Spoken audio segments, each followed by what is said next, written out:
Let's go ahead and call this meeting to order, everybody. Everyone showed up. Thank you very much for being here. I'd like to call the meeting to order. If you'd all please stand for a pledge of allegiance. I pledge allegiance to the flag of the United States of America and to the republic for which it stands, one nation, under God, indivisible, with liberty and justice for all. Please remain standing for the invocation. Heavenly Father, tonight we just ask that you just be with us. We ask that you be with the mayor and the city council tonight. We ask for your guidance and your help as this community continues to grow and be more and more like what you know it could be, so that it could be a model to other communities around of what a community could be and should be. So we ask for you to help us tonight, your insight. We ask it now in Jesus' name. Amen. Amen. Okay, well, we will now proceed with the roll call. Alderman Smith. Here. Alderman Snyder. Here. Alderman Simpson. Here. Alderman Quinn. Here. Alderman Adrian Saunders. Here. Mr. President of the Board, Jason Osborne. Here. Awesome. All's here in the county for. We have a quorum. I did. Okay. First thing on the agenda is review and approval of the minutes for the May 9th board meeting. Should be located under tab 4, hopefully. Or maybe not. It is. Yeah. Got it. I'll make a motion to approve the minutes as submitted for May 9th, 2024. We have a motion and a second to approve the minutes from the May 9th Board of Aldermen meeting. All in favor say aye. Aye. Opposed? Motion carries. Next thing on the agenda is the mayor's report. I'll do my best to be expedient. On May the 15th, It's not. no, this is not. This Okay, is that's kind of fine. this is kind of a ad lib thing, and last minute, by the way. On May the 15th, Carrie Lee and Danette Henderson and myself met with Dan Stokes, the Director of Engineering for MPUA, and Paul Jensen, an advisor to MPUA, to review the electrical distribution system. And the results of that was we developed a 5-point plan to enable the needed improvements. You'll be hearing more about that in the future as we start getting in quotations for the equipment needed to make that happen. A lot of it can be done with our own labor, and so that'll help us control some of the cost. And MPUA has a group that Kerry could probably explain it better, but I'm sure he doesn't want to get there and do it. They're experts at helping us do some of the more critical work that has to be done that we don't have the equipment or perhaps the knowledge and experience to do. But I think it's going to work out very well for us. In addition to that, we received a bathymetric study from DNR on Route J Reservoir in South Lake that we did about 4 weeks ago. That was sent to Black & Veatch. Black & Veatch is the engineering firm that the city employed to do the studies on our water treatment facility, and they had provided actually 5 separate alternatives. The value of the study is to help educate us on the condition of Route J and how it may serve our needs for many, many years in the future. But we'll get that report back hopefully soon. Regarding the annual cleanup that we're getting ready to move towards, I had a citizen call me and ask me a question that I didn't have an answer for. And the question was kind of simple after they stated it. What about the people who don't have pickup trucks or trailers or people to assist them with getting refuse to the supplied dumpsters? And could we or would we consider establishing 2 days where the city crews would pick up materials placed onto the curbs? And so that's just something for the board to consider. And I think, as much as I don't want to use this term senior citizens, I think it probably applies to some of our senior citizens that that live here within the city. And not everybody has, family or kids or someone that can come help them. So it might be something you guys want to think about. I know Kevin would probably kick me for bringing it up, but it has some merit, I think.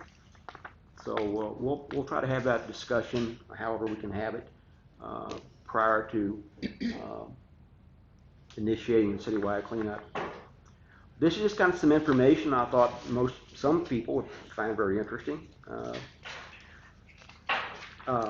We sat down with Dennis Spalding and reviewed the Mosswood course operations, and he made me aware of something that I had no clue about, and there's a lot I have no clue about. This is another one, but really about the significant number of private citizens who donate their own time and materials to assist with the maintenance of the golf course. It was quite surprising, and I thank them for that.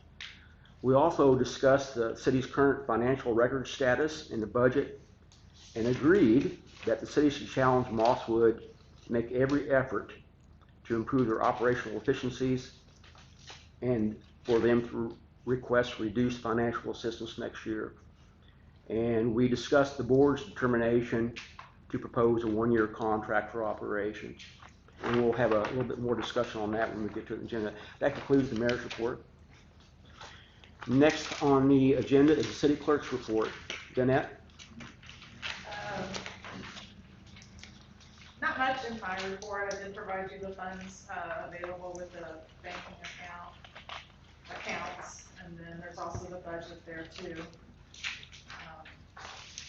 The other item there is the dumpster bids that were obtained for the citywide cleanup.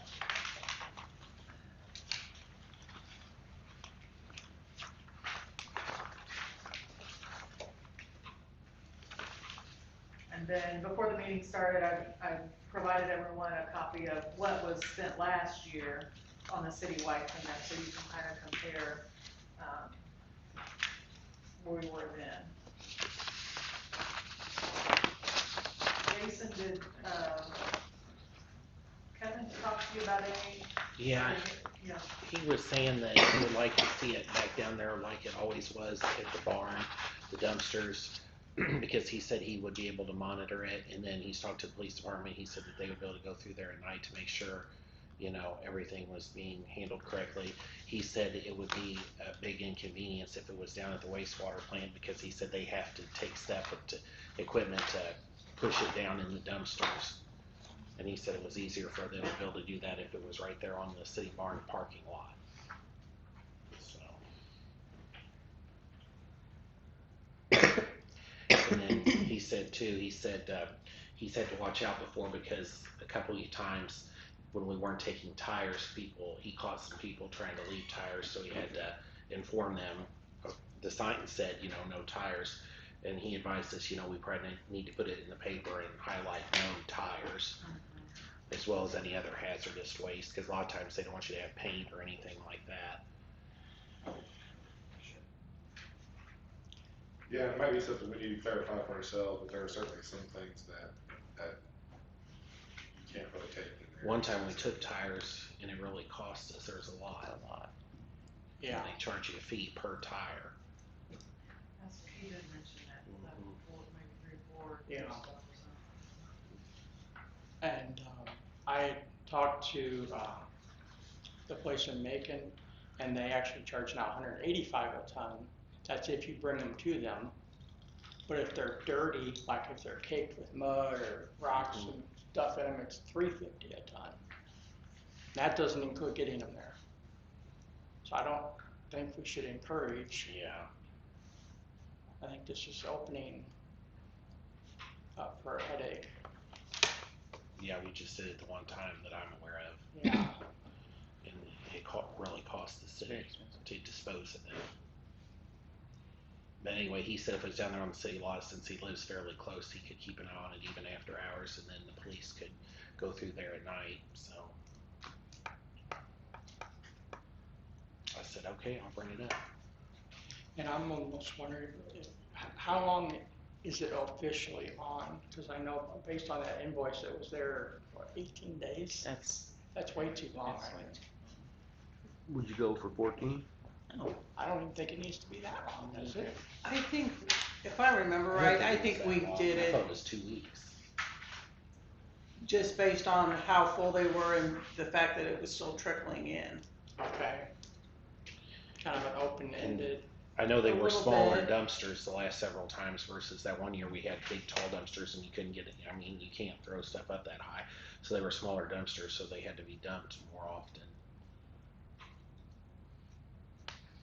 what about, is there room for 3 at a time instead of 2? It might be a good idea to start out with more at the beginning and then cut it back. Yeah. Because I know like the first day they were down there, they were like overflowing. Right, and then people just throw it People on the just set it ground. along the side on the ground. Yeah, And then somebody's got to pick all that up. yeah. I think that's a good idea. Because I mean, we're gonna pay for, if it's, especially in the beginning, it's the same, you know, Or put 4 and cut it to 2. yeah, I mean, For the first week, you know, have for the maybe first 4. week, yeah, Week 2, cut it to 2. yeah. Or just, you know, base it on how much they do get used. So, would you would want to allow this to occur for 10 business days, roughly 2 weeks? Yeah, You would start out with 4 initially, I think so. and then 2, so you would have a total of 6? Is that what we were planning on? Well, I'm just following. I don't think it'd what be I a bad thought- idea. thought I heard you Because say. I know the first day or two, the last several years, it's been overflowing and then it's on the ground and nobody wants to have to pick all that Well, up. that creates more work for us. Mhm. Yeah, Okay, And they can so push it down, like Kevin said, Do- they take their equipment I and push guess- it down in there. I guess we need a motion for that. Motion For what? to approve it. To just. what Okay, so- Utilize. have everybody approved. Okay, here's what we're going to be voting on, is we would utilize 2 weeks for 10 business days, 2 weeks for duration, and we would place 4 dumpsters initially for use, and then the last time would be 2 more, so we have a total of 6 dumpsters in use for the city cleanup. I don't know how we're gonna do this, but I need a motion to approve that. Do you want to include the vendor as 2 well, and what vendor will be utilizing? If you do the math, it looks like Merkel's is the cheapest, Yeah. Yeah, wrap it up It's 5 into, tons. wrap it up into it. and it's $660 for 2 weeks. Okay. Danes is a little bit more complicated, but ends up being more costly. Yeah, I wasn't sure here. Yeah, the way they- don't spell out exactly, it's hard to tell what Yeah. the real number. Is that per dumpster or Yeah, they don't? Per dumpster up to Says- 5 tons. It doesn't, It doesn't say so what happens if last, sold at 5. last year, it was 3107. And did we have 6 in total? well, will they bring 4 dumpsters? Now, Merkel's would be per dump, you know, that price is. Oh. Per dumpster and per dump. Kinda like, Danes, I don't know what that total would be. The dump fee's $292. It'd be the 292, 146. 450 a day. Depending on the tonnage plus the daily rental. I think that delivery fee is delivery and then pickup.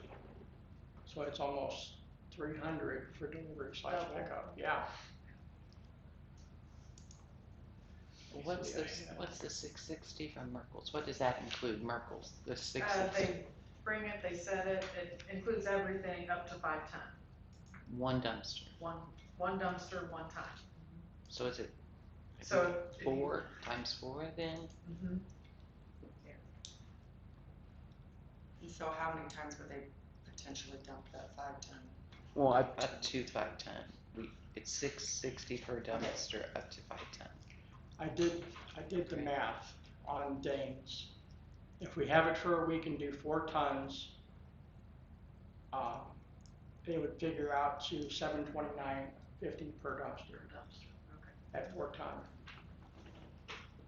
So Merkel's would be 660 up to 5. so I think what my direction would be is to make a determination on who you will award your bid to, and then specify a maximum number of dumpsters. That would be the first motion we would want to entertain. Because that does require a And vote. Merkel's is closer. 2-week max per dumpster. So could they just put all 6 down there? Well, I mean, you could entertain a, yeah, we could, you could make a motion to approve Merkel's, for the dumpsters, and you could set the maximum at 6. Because here's the thing of it, if they're gonna be monitoring this, although it probably won't happen, it's certainly possible that we wouldn't need the 6th one, Yeah, or 'cause maybe you're even the talking 5th one. 39.60 if you do Yeah. 6 of those. Well, and they can maybe place them in the camera's views. It looks like you had 6 last year, 6 different, well, at least six different dumps and returns. If I'm And reading that's, that I don't know right. how many And the dumpsters maximum, Merkel's would have available at a time Yeah. either, so we'd have to Okay, check on that too. we'll just go with that then, if that's what y'all wanna do, but we still need a motion. I'll make a motion to go with Merkel's, $660 for a 2-week max, included up to 5 ton, with a maximum of 6 dumpsters total. Okay, we have a motion on the floor to approve Merkel's for the bid for the dumpsters at $660 each, 2 weeks max, up to 5 tons each, total 6 maximum. Do I have a second? I'll second. We have a motion, a second. All in favor, please say aye. Aye. All opposed? Motion carries. The bid will be awarded to Merkel's. And then I guess we'll just have to advertise it in the paper when it's gonna be, and then no TVs, appliances, tires, liquid paint, or hazardous flammable items. Okay. Did you all wanna set the dates for this? Or we wanna We do, could talk to OB and then, do we need to talk to OB? He didn't, he said it's cleared off down there, the lot. So he didn't say anything about a specific time, he just said he wished that we would, keep it down there like where it's been. He said there's a big cleaned off lot, plenty of room, so, and it's right there so they can keep an eye on it. So, he didn't specify a time. another thought too, Missouri Council of Governments does take those types of things. Cindy's here. Oh, hi. What about maybe putting some sort of a, I don't know, a poster or something, a sign to say, if you have these, contact them, Yeah, they're we can do disposable. one. We'll Yeah. definitely do a sign like that. Yeah, that way we can, try to keep people from hiding stuff in it and, It gives them, that way they know. It gives them an option. which right, is it gives them good, a legitimate option instead of having to sneak and, It's a good option. yeah, It's a good I option. mean, And it's free too. yeah. So, Maybe, could we maybe coordinate it with the next time that you guys would be open, like, Yeah, sure. that way, it's not like they've gotta wait a week to be able to get rid of it type thing. I know your hours are pretty limited. I mean, we're open, June, the first Saturday in June, and then the second Wednesday of every month. Okay, so if we did The first Saturday. like the first week of June, that would give 2 different first, days. first and second week of June? No, the first Saturday. in First June. Saturday, but if we Which is did June it, first. The second Wednesday. So you're June 1st? Yeah, June first and then the Yeah. second Saturday of June, second Wednesday of June. Which would be the June 14th. 12th, it would be the first of June is this first Saturday, and then the second Wednesday would be The 12th. the 12th. So you That could have works. 2 different days that people That could works. have. If they've already got it loaded up, So you started on the 1st, ended on the 14th? yeah, whether they'll deliver it on the 1st or not. Well, it could be But here they could ahead of deliver it on time. the It could be day here ahead of before. time. Yeah, They have it delivered on Friday, On Friday, yeah. yeah. but establish the dates as the 1st through the 14th or Do something we like have time that. to get it in the paper? Excuse me? Do we have time to get it in the paper? Deadline is Monday. Yeah, yes, Okay. as long as it's in by Monday. Monday's, okay. And then we can also do, some people that we know could put it on the web. Mm-hmm. We make a sign to the city hall, just put that up there as well. Okay, we could do Yeah. all that. Post office maybe. Yeah. Do we need to vote on the dates? Do you already have some kind of posters? Oh, made yeah, it's up? gonna get out work now. We can get because them People printed. like to see Okay, those people. We'll laminate them. that'd be awesome, yeah. Do we have a general consensus for June 1st through June 14th? Yes. Okay, that's the date, June 1st through June 14th. We'll ask them to be delivered on the Friday before June 1st. Yeah. We'll need to let OB know. I think Adrian will let him know. Do we need a vote? Okay. I think it's just consensus. Yeah. Can I say something about your report? I noticed on this report, the general revenue fund has $1,495,045.49. The wastewater construction fund has $62,559.31, and sweep fund has $1,720,187.07. So we're not broke. Not yet. Okay, so we handled the citywide cleanup. The budget's attached. I'm sorry. Did you talk about item number 4? Cemetery stone repair, don't really have an update on that until we get the bids back. Okay. If anyone does want to register though for the, MML elected officials training, I can get that done for you. The hotel is filling up, so, but just let me know. Are they still offering the virtual? No. Oh, those little turds. What happened? I thought they were doing the Zoom thing. I think Rhonda sent. At the time of the COVID. training. You could, you could attend if you were there. Okay. That seems kind of dumb. Jeanette, regarding the budget, I know it's still a work in progress. Have we made any progress on like the actuals, and are they getting closer to where you feel more comfortable with any of it, or? We've had some computer hiccups, for remote, access on that, so she was in today and got some more paperwork and took it with her, Okay. and I think we're gonna get somewhere. Okay. We hope to be making some movement on the additional or the second administrative assistant position very quickly. I'd say probably maybe if everything works out well within 3 weeks. We may have someone on board that's highly qualified. Of course, that'll be your all decision to approve that, of course. Once we get to the point, we'll do an interview. And then that will allow existing staff to spend more time working on the financials. Anyone who hasn't spent a day in City Hall, you'd be quite surprised at the level of activity that occurs every single day. It sure as heck surprises me. Am I allowed to recognize him? Am I allowed to recognize him? Go ahead. Where are we at on the city audits? We still have Steve Audit. working on that? The audit. Until we have, it's interesting you brought that up. Give me an opportunity to explain something that you probably have never heard. Had an opportunity to communicate with Mr. Conway's office. I also had an opportunity to review the contract that was signed.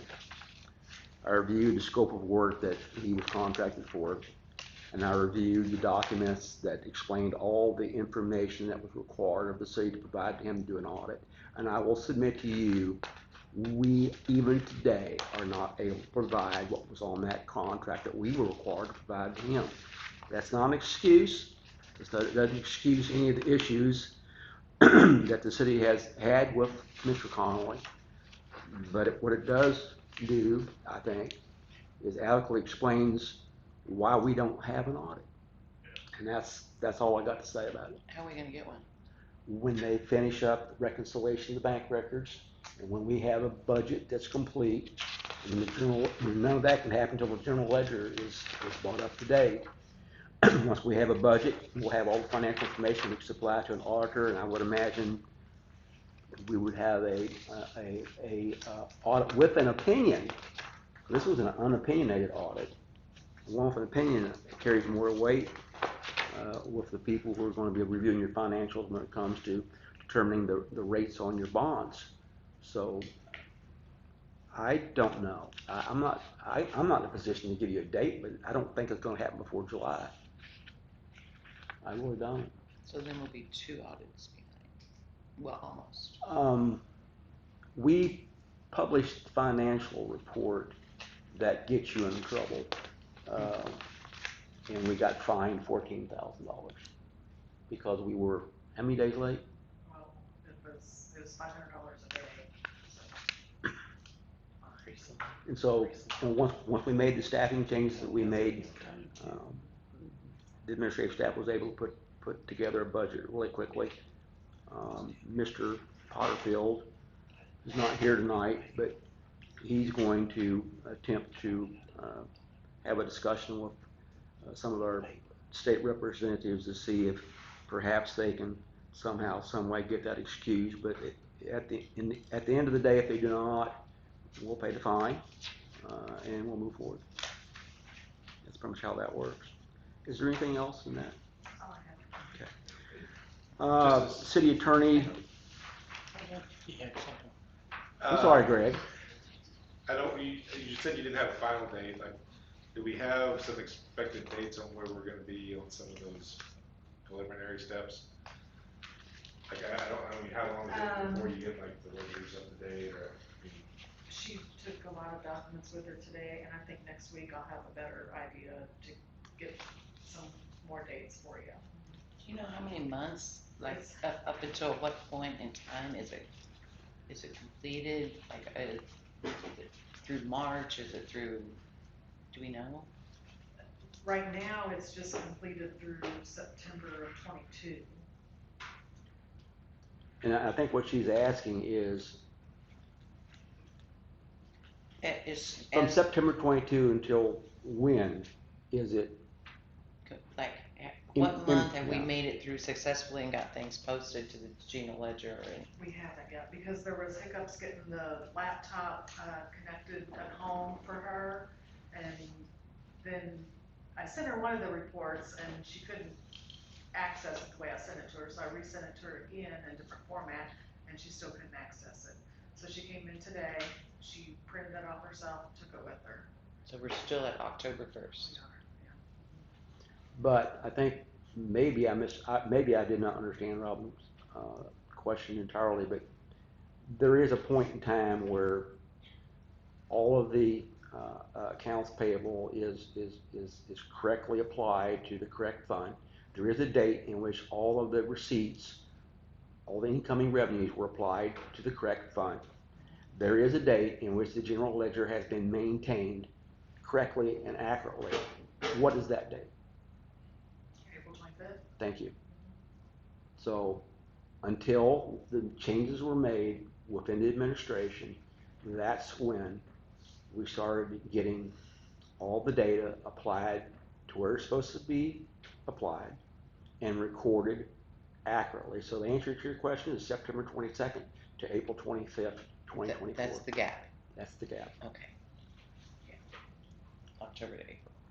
And as soon as we get the additional administrative assistant here who can help handle the front desk, that will allow the city clerk to apply more of her time to that, and when available, Alex as well. Alex is making, Danette is making sure that Alex is correctly trained to provide all that assistance to her office, and to make a lot of progress. Any other questions for the city clerk's report? Okay, I talked to Mr. Russell. He just got back about 4 a.m. last night from being out at Marine Corps Recruit Depot getting training. They still train lieutenant colonels, apparently they do. Later we'll be discussing Mosswood, but what he did tell me on the phone this afternoon when I talked to him is that we have not yet received an updated contract from Mosswood, but we'll discuss that in a little bit more detail when the time comes. Now we would move to, if there are any council committee reports. I'm not aware of any meetings, but I'll go ahead and go through it anyway. Planning and zoning.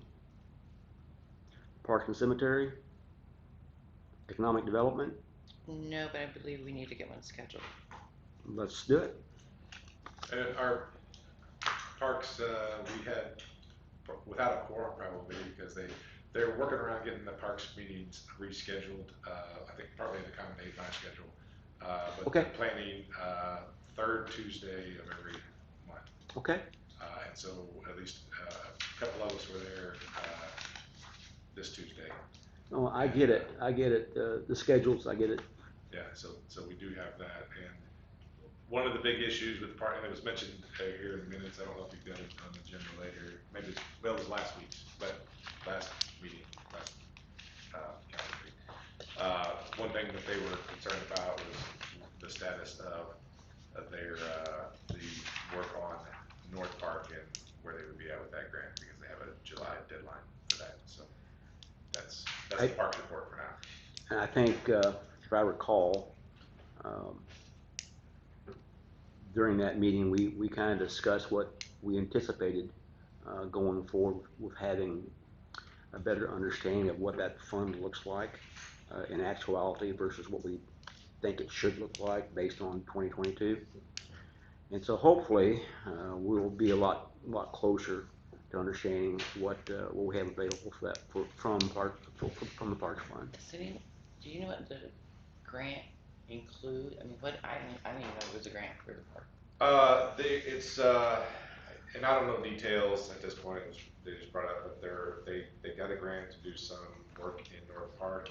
It would be making the park, the whole park basically more handicap accessible. Everything including new playground equipment, parking, several other things. I don't remember the total expense number that but they have a budget, I guess you would say, for it, and the grant would be a 50% grant, so the city would be responsible for 50%. I want to say the budget total was, well, I won't say because I don't want to have it, but anyway, I mean, the city's responsibility would be, I want to say a couple $100,000 was rough, just an idea, which may or may not be in the parks. You know, the park has a separate budget because of the tax, sales tax for that. But we don't know how much is in there. Having been in that last meeting, we kind of had a couple of things that were of significance. One being the North Park and that proposal. We also have a very expensive venture ahead of us relative to St. Jude's Church. It's going that in of itself would come close to eliminating whatever we have in that fund on its own. So I think that you guys got a challenge ahead of you, having to make some decisions on how you want to move forward.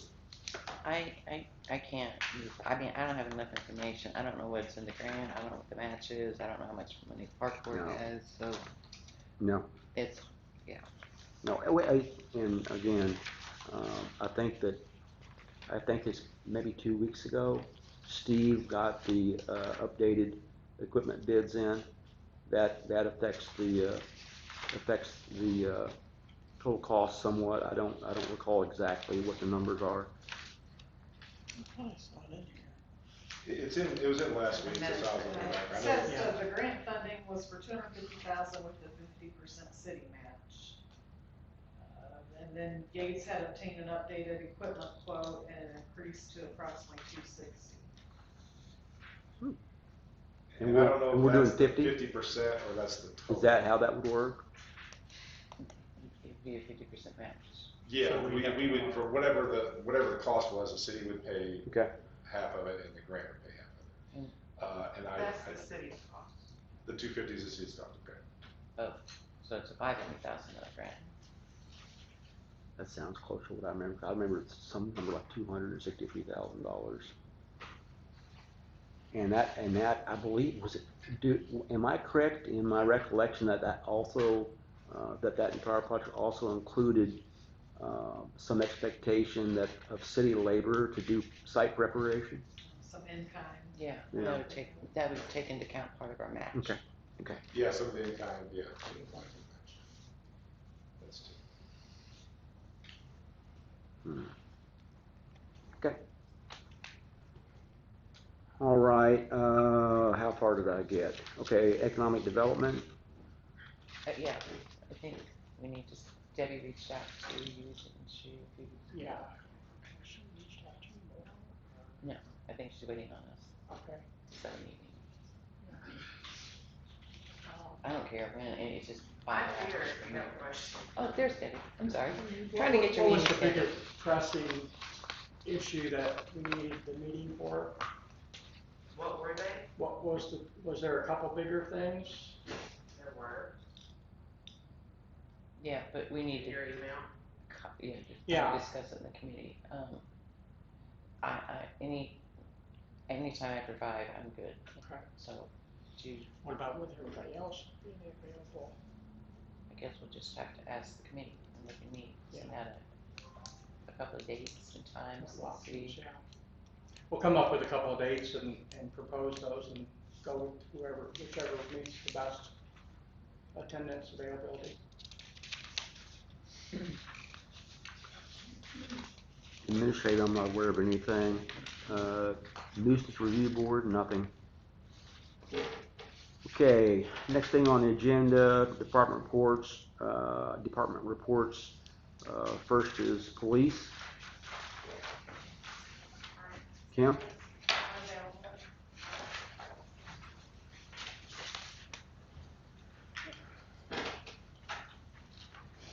We just had a couple requests. We were requesting approval to get ammunition and targets for, range qualification for the officers. The state of Missouri requires 1 weapon qualification per year. Murmur requires 2. They Okay. require 1 for daytime, range and nighttime range. So the ammunition and the targets that we are requesting, will cover both qualifications for the year. The targets are going to be approximately $43. And, the ammunition that we are going to need for both qualifications will be approximately $328. That price was off of a quote when they had a sale going on for Mother's Day. We don't think that sale is going on anymore, so it's probably going to be a little higher, but it shouldn't be much higher. Okay. Are the targets something that we can keep and use for other training? Or? Unfortunately, they're paper targets. Okay, gotcha. Yeah. Okay. But they come in a box of 100, so they're going to last a bit. Not that, $48 is cheap. Yeah, and Zach is really good about getting on websites, finding the cheapest, he's very good at scoping out the best prices. So we did use multiple websites until we found what we found. And then the second thing that we had put in your packet was just a price comparison. Multiple times throughout meetings, the phone bills have been brought up. Yes. And the police department currently uses US Cellular. Zach thought we could get a better deal with AT&T, so we contacted them and we got just some pricing. And I attached the pricing for AT&T to the pricing with US Cellular for you guys if you wanted to do any comparisons on that. It was just something that may help with savings with some of the cost components. And AT&T offers like Anything on that? government consulting type things. Like police departments and anything government related is prioritized. They get special pricing, they get special deals and stuff like that. During like peak seasons, the example Zach had given me was like on New Year's Eve when everybody is calling out. and the phone lines go down, if there is an emergency and a police line is needing, those calls will be dropped and any emergency will come through first.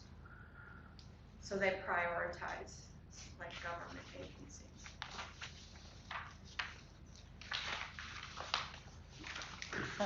Regarding the ammunition needed, Mm-hmm. do we know, you said that it was special and this cost might not be the same. Right, when I had written that down, the, Like 5.9. yeah, I think it was, normally gonna be like 105, and then without the sale, about 117. I mean, it's minimal difference. Okay. I mean, it wouldn't even probably be over $50 difference between the sale and the regular price for everything.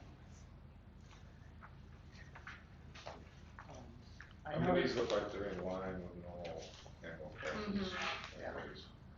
Do we need a motion to approve? What about the fact that the price of meat ready to give them a? I think what I would entertain a motion for the targets and ammunition, and keeping in mind that there might be a potential 10% price increase. I would say maximum of $550. That's how I would. between targets and ammo. That's how I would state it if you were going to make a motion, or how I consider it. And I'll make a motion that we authorize them to spend up to $550 to purchase their ammunition and targets for the range qualifications. Very well, we have a motion on the floor to authorize the police department to purchase ammunition targets up to a total value of $550 for the police's range requirements. Do I have a second? No second. All in favor say aye. Aye. All opposed? It's so approved. All right, thank you guys.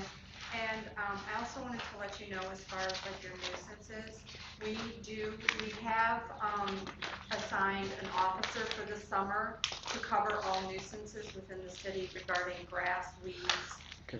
that type of thing. Okay, good. So we do have someone specifically working on that on a daily basis. We started entering those just to at least show that we, Oh, yes. thank you. Oh, yes, I will have those all printed off monthly for the normal book. I'll Good. try to send out an email and try to get everybody's schedule so we can actually have a formal meeting, because I've had several members that are on that committee Good. reach out to. Good. Perfect. And with school being out, Nate Bias is going to be our nuisance officer. That's perfect. Did you need action on AT&T versus? That was just for us. No, that was just for you guys, for when you're doing your cost comparisons and just Okay. trying to reevaluate the billing and that type of thing. That was more for you guys. It was just kind of a step we took to Well, thank you. help out. Thank you very much. So, Did, not a problem. Thank you. did we come to a decision on whether or not to do curbside for citywide? We didn't discuss it any further than me Okay. making a suggestion. I mean, because if we need to get it in the paper, We're doing the citywide clean. probably need to actually make a decision. What, You instead, guys. you mean instead of the citywide cleanup? No, No, In addition for the to- senior citizen. So Oh. the city will pick it up, take it over, dump it into the dumpsters. Well, there's a lot of people looking for community service I hours was too. just about to say that. Because we've done that in the past. There's a lot of people that need community service hours, a lot of youth groups. Oh, yeah. But they still would need a RV vehicle or a city truck or something. It would be very hard. Absolutely. We would have to put it in the paper, you know, if they want to help. Unless if they're volunteer, they might have their own equipment too. Some people might. We'd almost have to make some sort of a decision tonight in order to make it work. Yeah. I think it's an excellent idea. Yeah, think it I mean, is? because a lot of people don't have trailers. So- Well, the summer help kids too. There's two. So, yeah, summer help. I don't know how to coordinate What department would do that? community service requirements for individuals. Would that be through the police department, prosecuting attorney's office? Who would that be through? Probation and parole office? Churches. Churches. Churches and organizations, churches, 4-H, Okay. stuff like that. Social media is probably gonna reach them faster than anything. So I think what we need to do is, just have a motion to authorize the street department to, pick up curbside, materials that meet the requirements that we've stated in the paper. So we're not, obviously not picking up something we can't, or shouldn't be picking up and disposing.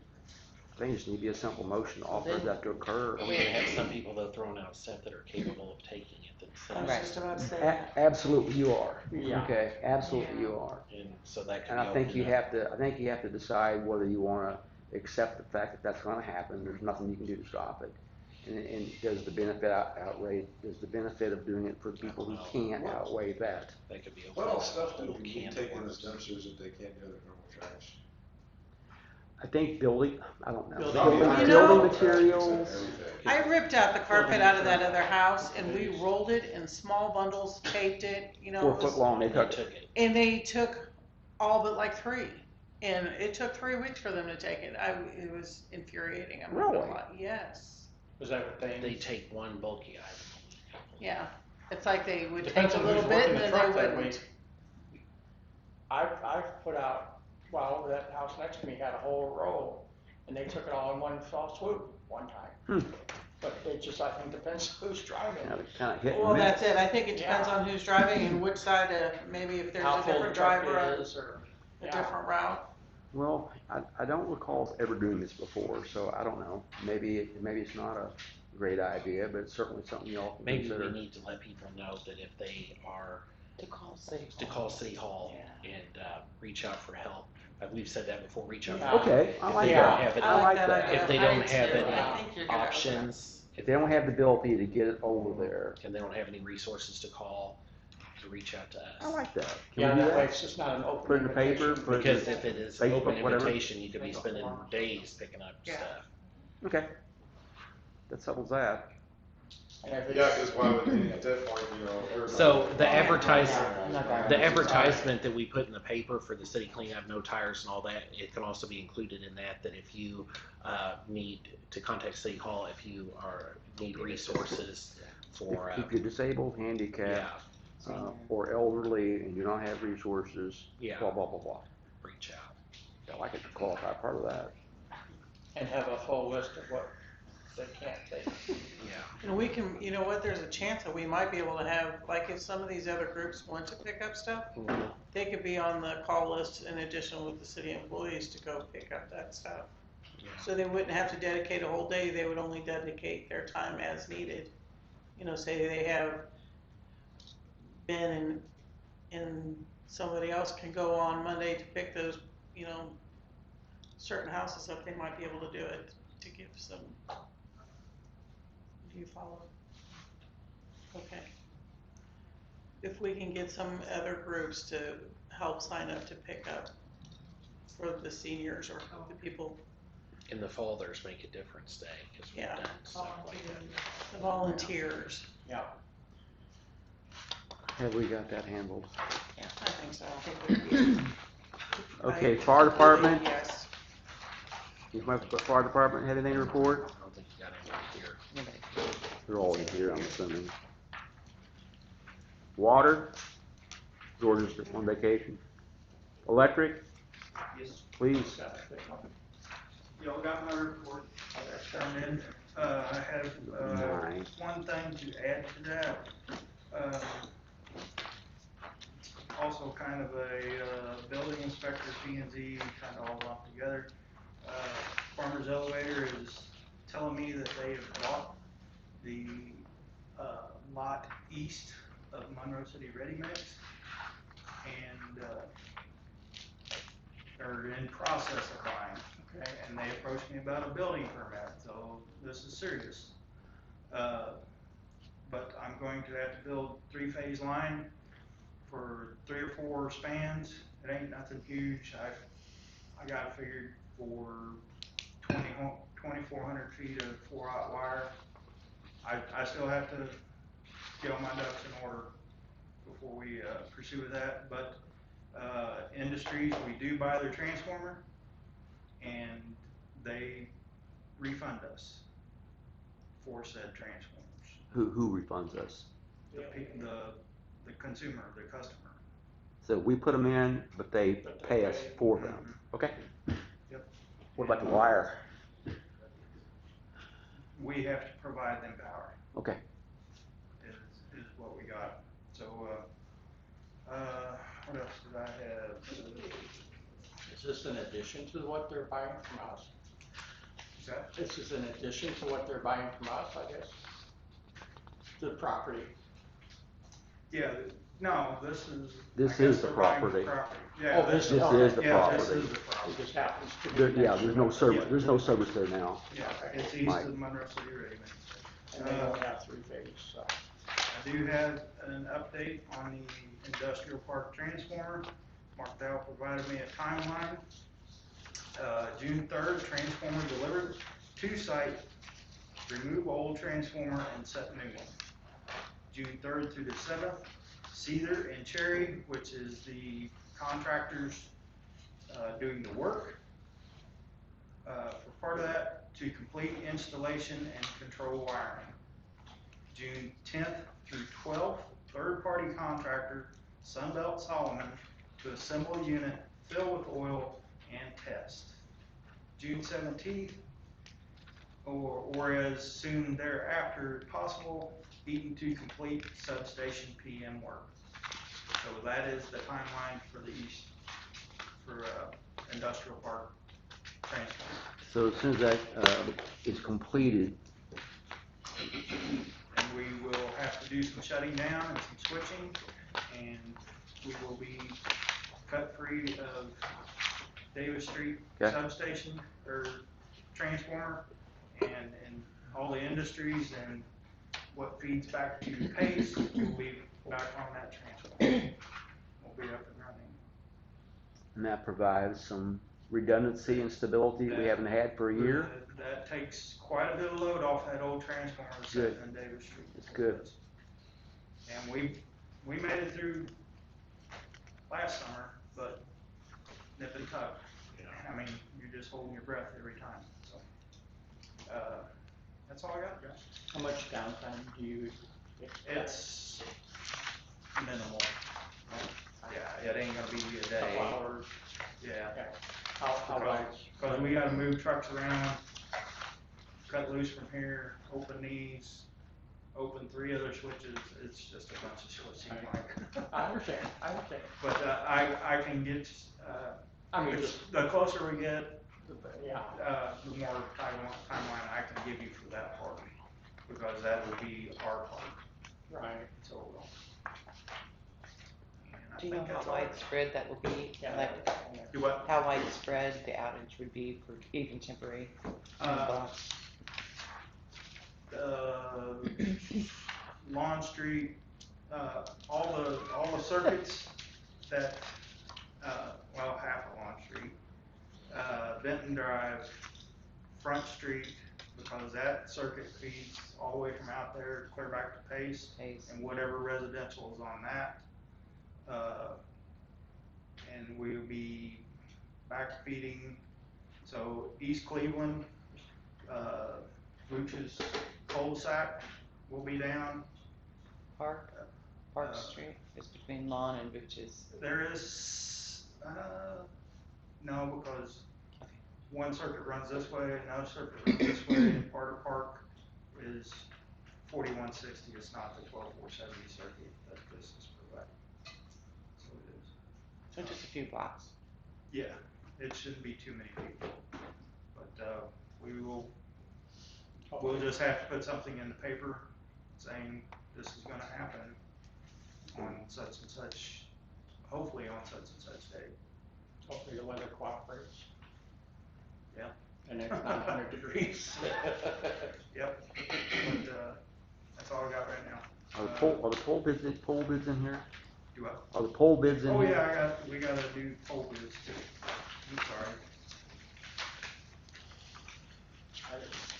My recommendation is through Thomason. They were quite a bit cheaper than, the other ones. I'll put up them, I'm looking on it. Are they in here? Not in our packet. They're not in the packet? I didn't have a copy of it. Oh, we'll get to that real shortly. It's what we all eat. I'll try to do my best to explain it. I made a boo-boo. It's okay. So I It will, happens. uh, Do you, you had competitive bids? yes, Okay. Excuse me? yeah, for the pole, for the load Okay. poles, yes. How many bids did you get? 3 or 4. Is there going to be a problem if it's on the next meeting? I'm kind of full bore right now. Oh, boy. Do you have it with you at all, or on your phone maybe?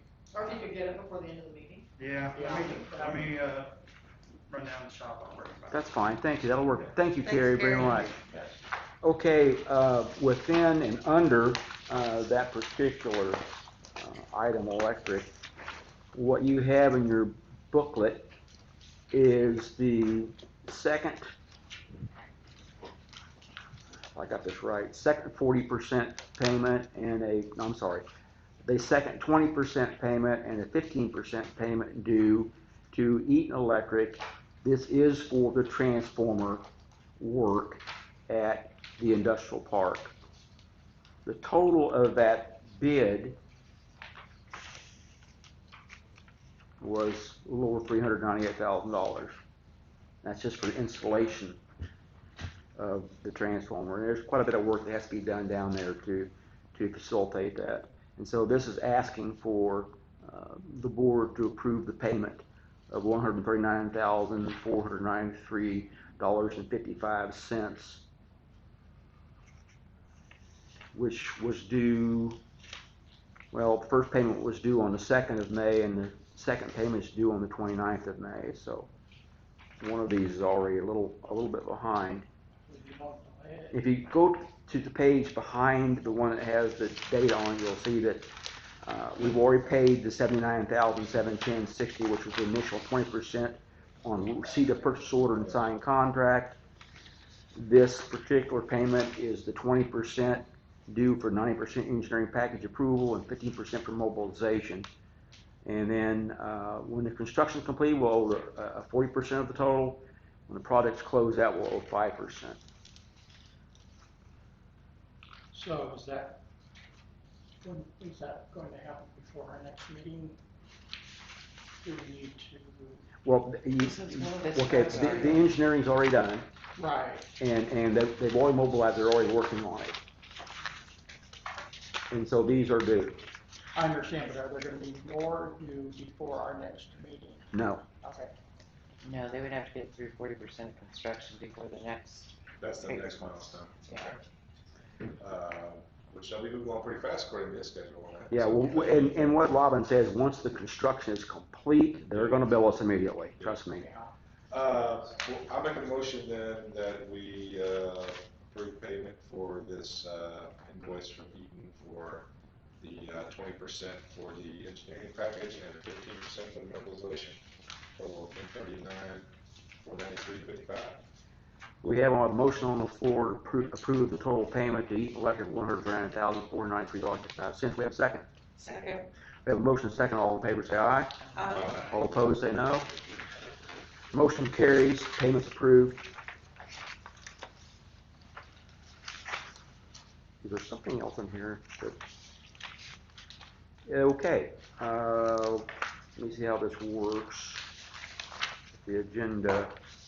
Okay, on the gas department, under gas department we have the bids for the concrete blocks, and then also for 3 yards of concrete base. This is for sand containment, sand storage containment. They have to have that to place under lines when they replace them, repair them as the underlayment. And this is to keep the sand where it's supposed to be when they need to get it. So he has a quote from Monroe City Ready Makes, which is a local vendor for the blocks and for the concrete. I don't know anything more about this than that.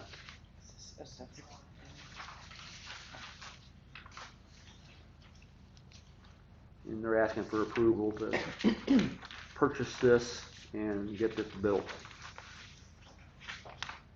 And what's our procurement threshold for more than one bid? Is it like, I've never seen that.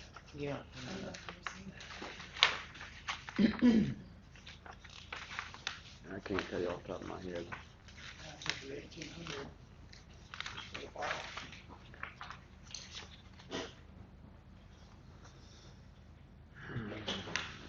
I have a feeling we should have more than one bid. Even if it's telephone bid. Usually it's around 5,000. Is it under 5? Is telephone bid under 5? Let me see.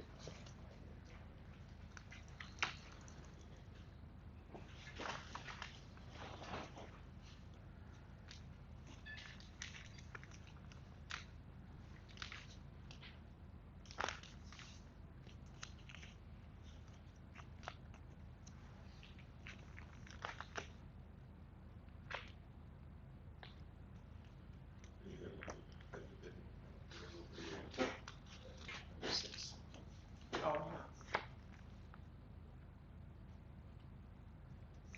Less than 500. Department shall solicit bids costing more than 500. Purchases of 500 to 10,000. What's the process for 500 to 10? Did it say That's what I'm looking for. written or telephone or?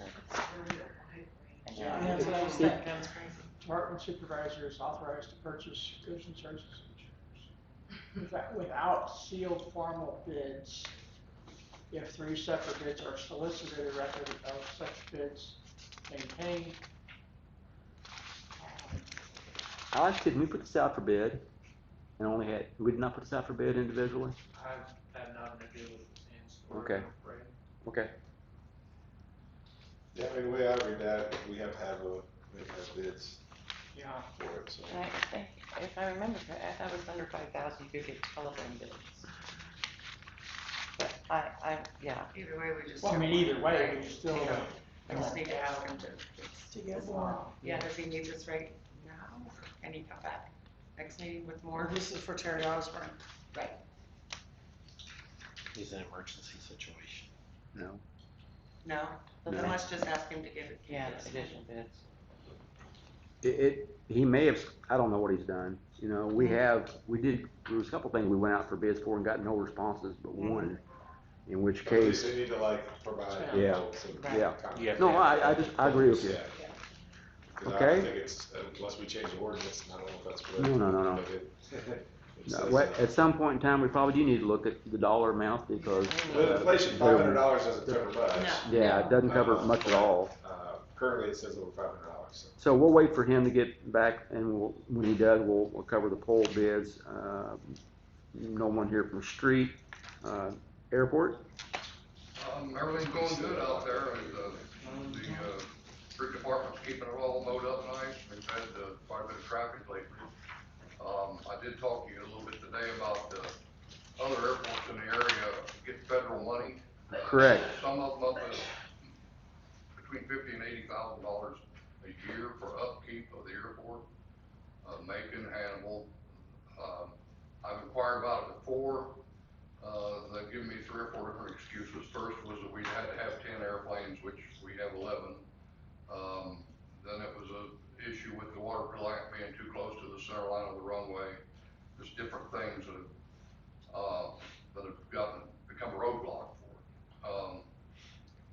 It would be a really good deal if we could get this federal money. I'm going to try to compose some kind of a letter to Sam Graves and see if he can help us with that. Because we're gonna have upcoming issues. We've got some cracks coming in the apron that they're gonna need to be addressed, and things that if we don't do could cause huge problems down the road. And if we could get that amount of money for upkeep,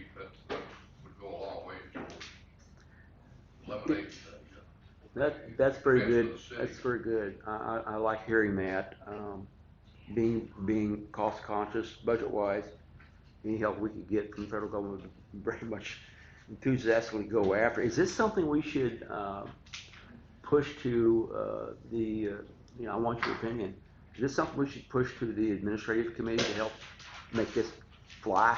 I think you should. I think you're Good gonna make point. more of a splash with the congressman if the city approaches him than you are if I approach him. Okay, Right. so can you get this on your committee, sir? Yep. And, contact Mr. Buckman and see if we can't, put a full court press on our elected officials and maybe we can make something happen. We can schedule a meeting. Awesome. Thank you. One more thing for you to do, right? In everyone's packet, I provided a copy of a real nice letter that, I forgot about they that. got out of It's the cute. airport. I saw that. The, Oh, yes. Kindergarten kids came out to the airport on the 13th and they sent a letter where they all signed it and thanked us for letting them sit in our airplanes and talk to them. I think it's And, great. We've been doing that for 20 years. There's kids that are now young adults that are there. My daughter did it. I think that's great. The pictures on Facebook said it all. Kids had big smiles on their faces, and I'm sure they're imagining someday being a pilot. And I think that's awesome. Thank you very much. Each one sat in an airplane. They got set in 3 different airplanes. I would have liked to have done that. No, thank you very much. All you gotta do is come to the airport. Thank you very much. I Could you appreciate meet it. next Wednesday, or next Thursday night at 6 o'clock for a meeting? Yeah. We'll just set it for then, next Thursday night, administration committee meeting. The 30th, I think. Yeah. The 30th at 6. If we could put together some kind of a formal letter or something that's got the right wording and it might go further towards approaching the congressman. Alex, would you be able to send out an email to the members of the committee? Is there a specific program that like Macon handles? Is it like a specific program that they're getting that money from? The money comes from tax on airline fuel, on airlines, for the fuel tax. It's federal money that's distributed to airports all over the country. So we've really already paid into it then, I mean. Yeah, it's paid into mostly by tax on airline fuel. Another one of the excuses they gave me was that we were too close to Hannibal. Oh. I think Hamill's too close to us. There you go. Yeah, but, Monticello, the little airport up here at Monticello, okay Clark County. You know how that You okay happened. with That was Senator Monroe, Yeah. but they're collecting that federal money You'll over be here. on They're national building TV. hangars. What's the They've got big a deal? beautiful building for their FBO I hope you office. do. And, I don't know what we have to do to at least try to get it. I think we should. Again, I've tried before, but. We'll figure something out. Alex, can you put on that agenda too for this meeting with the administration committee meeting regarding the airport? Also put in there, we need to go over the license office audit. Very good point. So Very can you good put that point. on there as well? Because we've never reviewed that. Good. That's very That'll good. be right here. Yes. Okay, thank you very much, Delbert. Mosswood contract for services. We do not have a contract. Mr. Russell has been in contact with Mr. Shoemaker, and he's going to draft that. Speak up a little, Ronnie, please. She can't hear So you. they can't hear you. You need a microphone. And I've never been accused of talking quietly, but I'll up it. We do not have a contract from Mr. Michael Shoemaker to review tonight. Michael Williams. Williams, I apologize, Michael Williams. And so therefore we can't actually vote on the contract. What we can vote on is the stipulations in the contract. And the stipulations are going to be the same monetary amount $25,000 for seed and fertilizer, $10,000 credit on utilities, and we're going to ask them to see if they can't do something to help reduce that next year. But it's gonna be for a 1-year contract, and we can wait until the contract's done, but if there's any objection to anything that I've just spoken, we need to address it tonight so that we get the contract put together so that it's acceptable to this board. Do you have any further discussion on it? I see an auto renew for 5 years, is that from the It'd be 1 year. changing it from that, okay. Yes.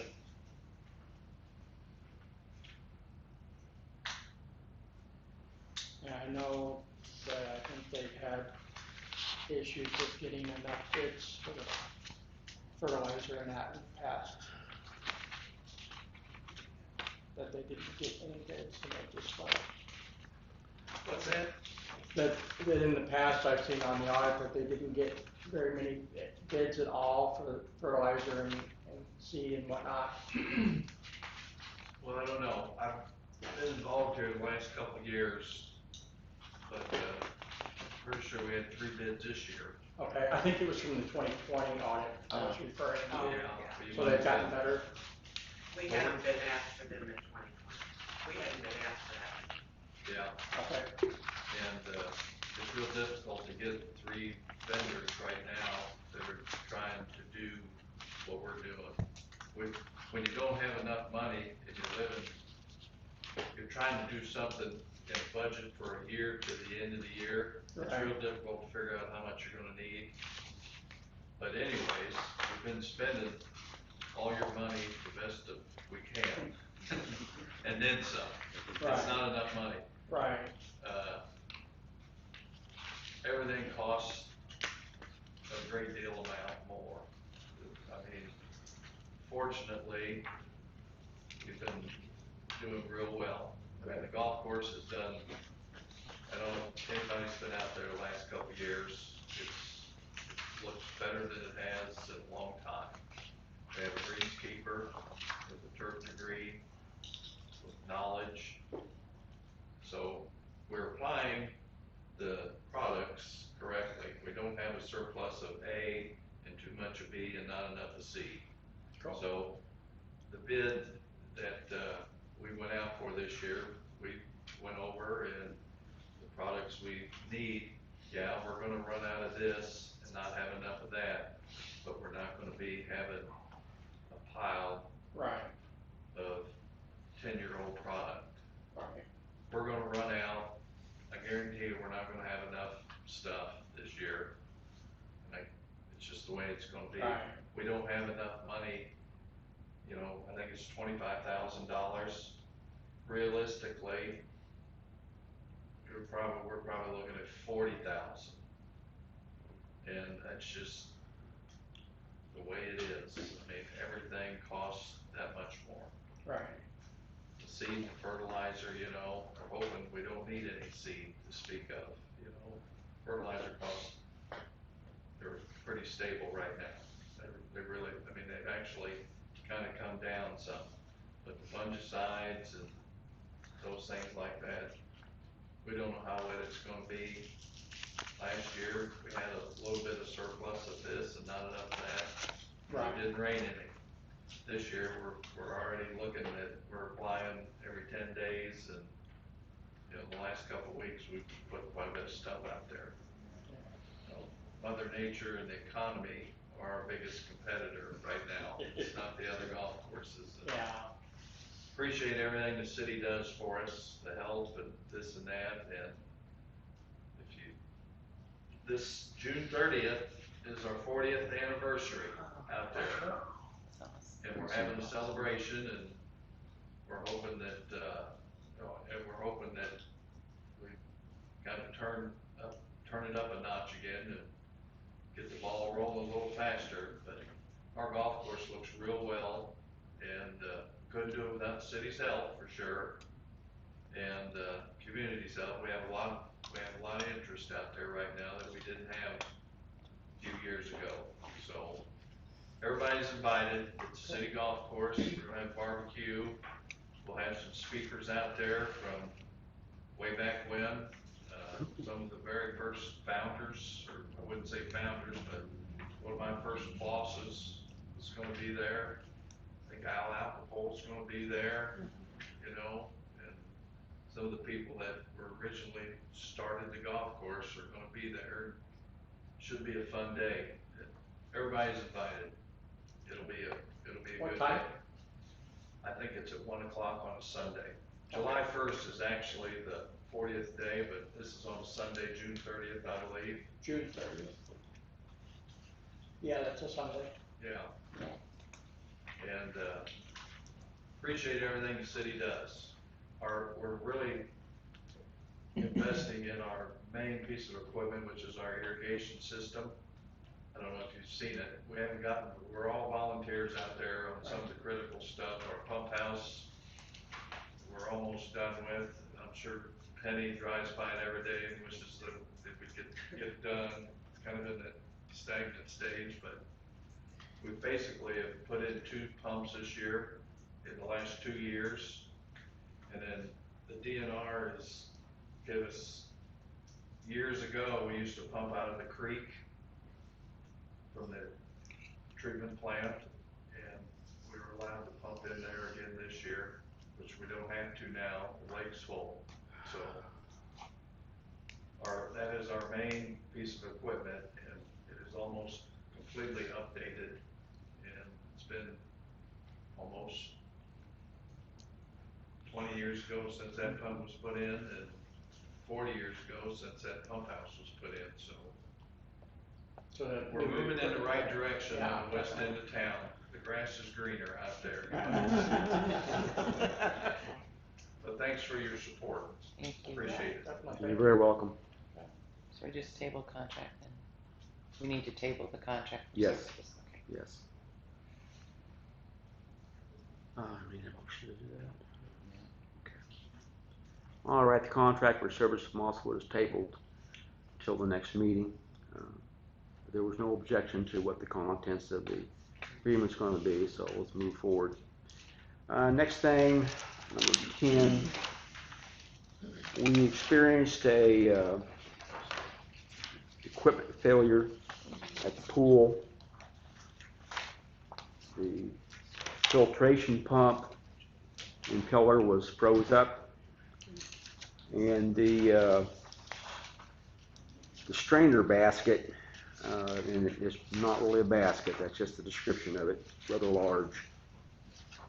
The inlet on it fractured. This basket's made out of polymer. We're going to attempt to, I say we, I'm not involved in it, our gas department's going to attempt to repair it so that it's usable. There is a fairly good risk it's not going to last long. A new basket, and no, there's not a whole lot of people that make these because it's very unique to the design of that pool. It has a footprint, it has a height, a width, etc., etc., etc. And to replace the strainer basket is going to be $3,315. That's a big basket, huh? Hmm? Big basket? Yeah. It's made out of polymer, and unfortunately that makes it much more difficult to attempt to do a repair. This has to be Some of fixed. those like clear, basically the clear like filter housing and the basket drops down in there. No, come over there. It's literally about as big as a 33-gallon drum, and it has a stainless steel strainer that sets down inside of it. It has a top. One side has about a 5-inch ID polymer pipe with a flange that mounts to an inlet valve that's open and close. The opposite side goes right. That piece has to be replaced. This whole thing has to be replaced, yes. And the pump, I hope, gosh, it gets repaired tomorrow at Richards Electric. The company that makes the pump, and of course, guess what? The pump is unique, has its own footprint, its own width, height, blah, blah, blah. It sits on a concrete pier down in a hole that's about, I don't know, 15 feet deep. And so consequently, Richards Electric had it for repair for 2 days. Today will be the second day. And hopefully they can get it replaced because the company Monroe that manufactures this pump, which is designed for, guess what, municipal pool systems, is all special, is out of business. Oh. And so we've got Justin Holiday, I have his card with me, worked for a company that does municipal pumps for water, wastewater, blah, blah, blah. He's got his people trying to find a pump that will have the same footprint for the inlet and the outlet. And obviously, once we find one, so that we don't have this happen again next year with a used pump, that we will be asking the board to buy a replacement pump. So if all of our repair work works fine and we don't have to replace anything, we won't until we have to. But in order for this not to happen again, well, we may have to delay the opening. We're going to ask the board to approve having the spare parts on the shelf to repair that. But we would like to go ahead and get this basket now, because if our repair on this basket fails, we're not going to have a pool. Well, of course, Memorial Day weekend is. Upon us. Yeah. We're trying to open up on Saturday. It may not happen until Sunday. It may not happen until Monday. Just too early to tell. Did you hear Amy? anything back, did you hear anything back from the pump today? We're supposed to have it possibly by noon tomorrow. Possibly. And the repairs that they are able to perform with the fiberglass and the resin to this polymer housing have already been completed. We get the pump in, we get it in. Actually, their biggest concern is going to fall within your responsibility, and that is that how quickly can we get the chemicals, i.e. the testing of the water within specification so that you can open the pool. Here's where we're at with that, okay, since we filled the pool, we have not had a filter. Correct. At all, we're pumping. Correct. I have been manually keeping the water at bay for now. Every day, going out there adding granular. Today we had to add soda ash to keep the pH. We're close. We're good. So you don't think it's going to take? We're safe at this point. You don't think it'll be 2 or 3 days to get the water up to snuff on spec on chemical? No, absolutely not. Well, that's the very. water will be fine once the pump's going because I've kept the water where it needs to be. Very good. Thank you. Yeah. That's helpful. Very, very helpful, because their biggest concern. South, it gets ugly. Okay. So I think what's going to happen. Well, I don't know what I think is going to happen. We're going to do our very best. That's all I can say. Yeah. So my question to you all is, how do I address this to the public? Because the public believes that the pool is opening on Saturday. Facebook. I know it's still up in the air, but Social media is the only thing I know to do. I mean, just at this point say radio, stay posted, or do we just say TV, we're open Saturday? I just put on social media. Social media. Social media. Tomorrow's Friday. Yeah, tomorrow's Friday. Tomorrow's Friday. Well, I mean, so. So will you know we, tomorrow? We're hoping the pump gets here tomorrow. If it does get here tomorrow, will it be able to be installed and still open on Saturday, or is that a done deal? It's not That's a question we can only answer after we're installed it and tested. Does it matter if they know before, like 3 o'clock? We've had calls, but I mean, I've just said stay posted. Because we're We're waiting making on every effort to open Saturday. 2 different repairs. Would it be safe to push it to Sunday? You know, there is a very real possibility they'll install the pump to the filter housing and it'll fail. In which case, we're waiting on this. How long is it take to get this in if we? Yeah.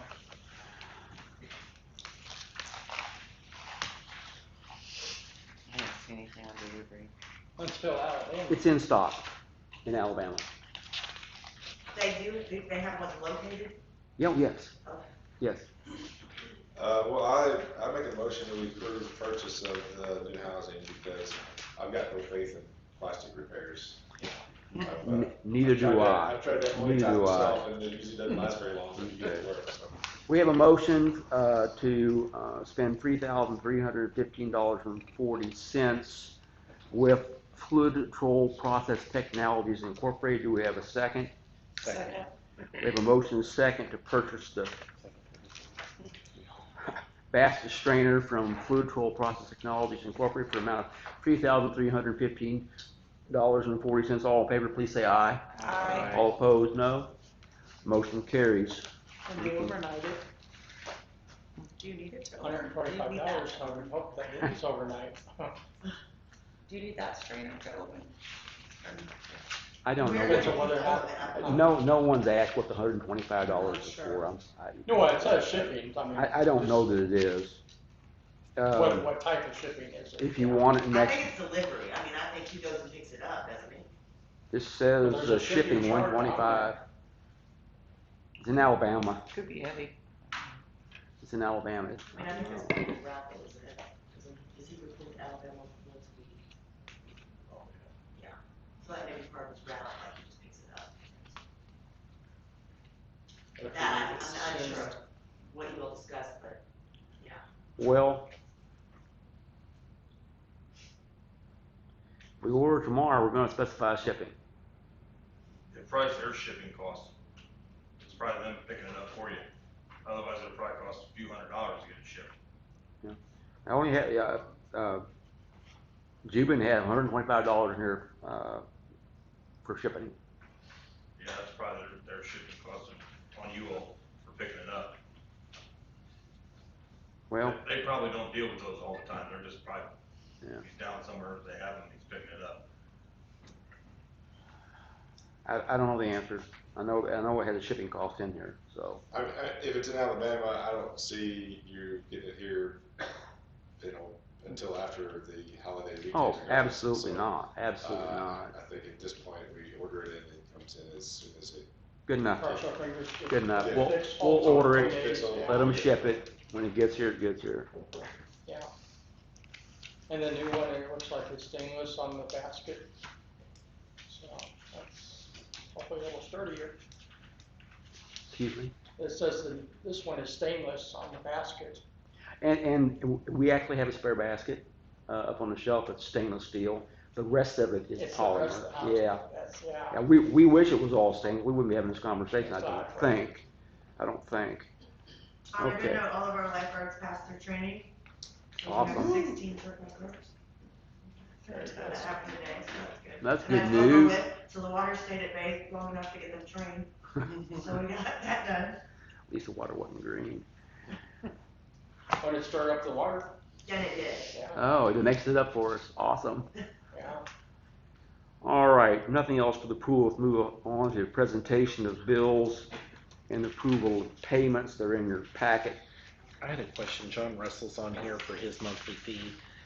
We increased his pay This is for the the time. month of Oh. April. Okay, so Who? John Russell. Oh, yeah. I was just making sure. I had a question on the Missouri One Call.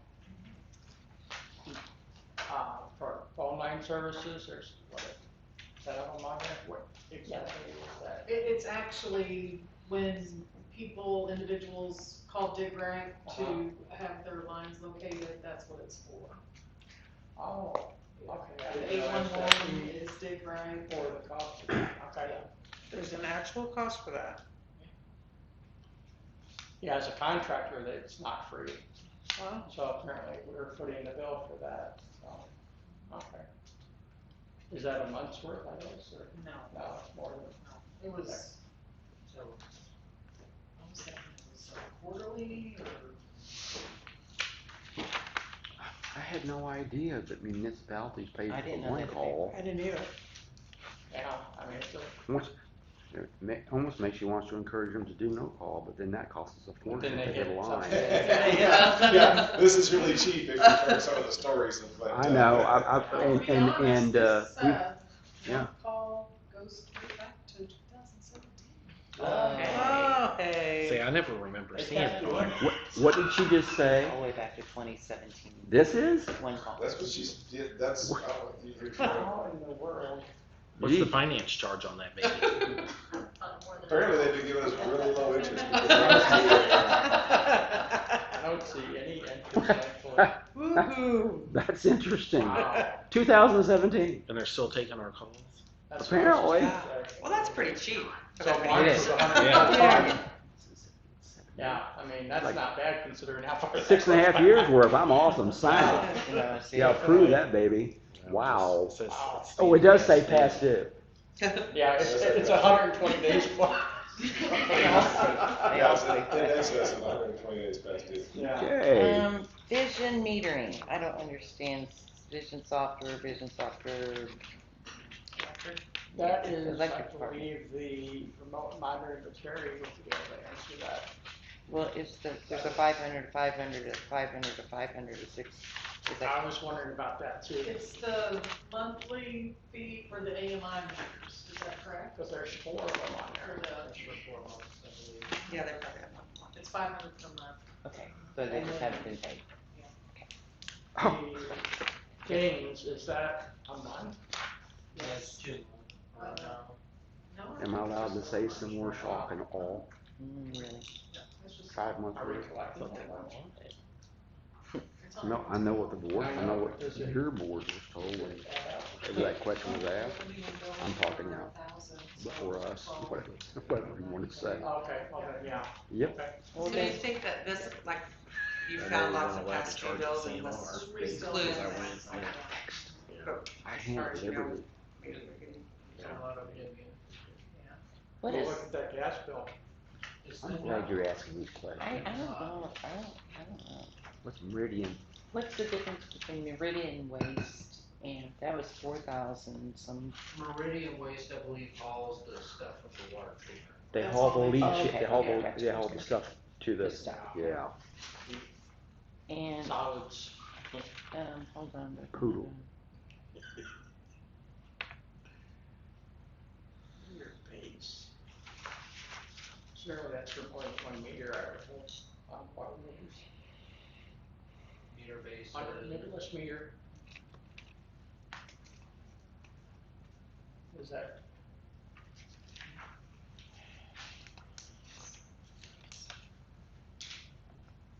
The connectors, that's a chance. Alex, real quick, on Marco Technology for the printer services for, the PD, that's 2 months worth? one of them is a, just 2 months. 2 months. Is that being addressed in your work with, these other companies that you're having quote? I can talk about it. That's- Well, I guess the real question is, it looks like it's gonna be between $600 or $700 a month. That includes the lease on the printer? Yes. We have, I believe, 2 years left on that printer. However, to buy it out, to go with another company, it'd be about $6,500. However, a lot of those maintenance calls, and if we do end up going with an IT service, to save money, I'd recommend adding they have an internet or IT maintenance plan for those for $10 additional a month. So if we did move with another IT service provider, that would cover us, and we'd be able to switch things over seamlessly without any additional costs. So if you were to come back and put your proposal forth for the different IT services, and just suppose that Marco was a successful bidder, what would happen with those printers at the PD? If we didn't have that IT addition to it, sir? If Marco was allocated for the IT service, who do we now pay for the, what do we do now about just the printers? We would still Those be left paying the here. printers. Marco has 2 sides of the business, an Okay. IT side that's based out of Okay. Minneapolis, and then one based out of St. Louis, which is. That explains it. It's separate. Good enough, thank you. Yes, sir. Regarding the Midwest meter, a lot of that was meter bases, and then it looks like the Orion pit connectors. Oregon, I see Oregon training. And then the connectors for 16. Orion training. I'm assuming that was for quite a few meter bases.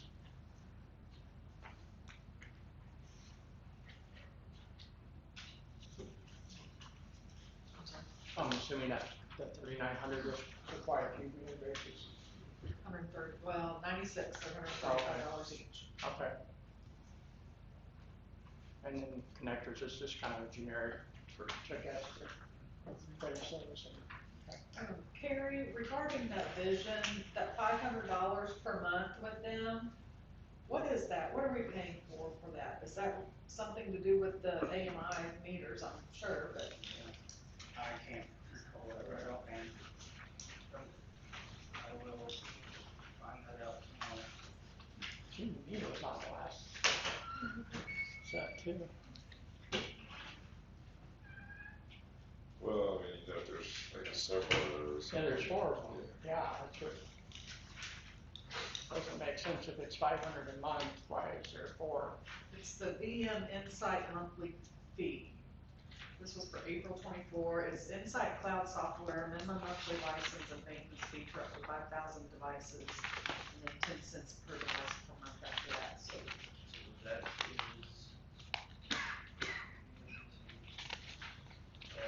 is for them to have the information that goes to the cloud.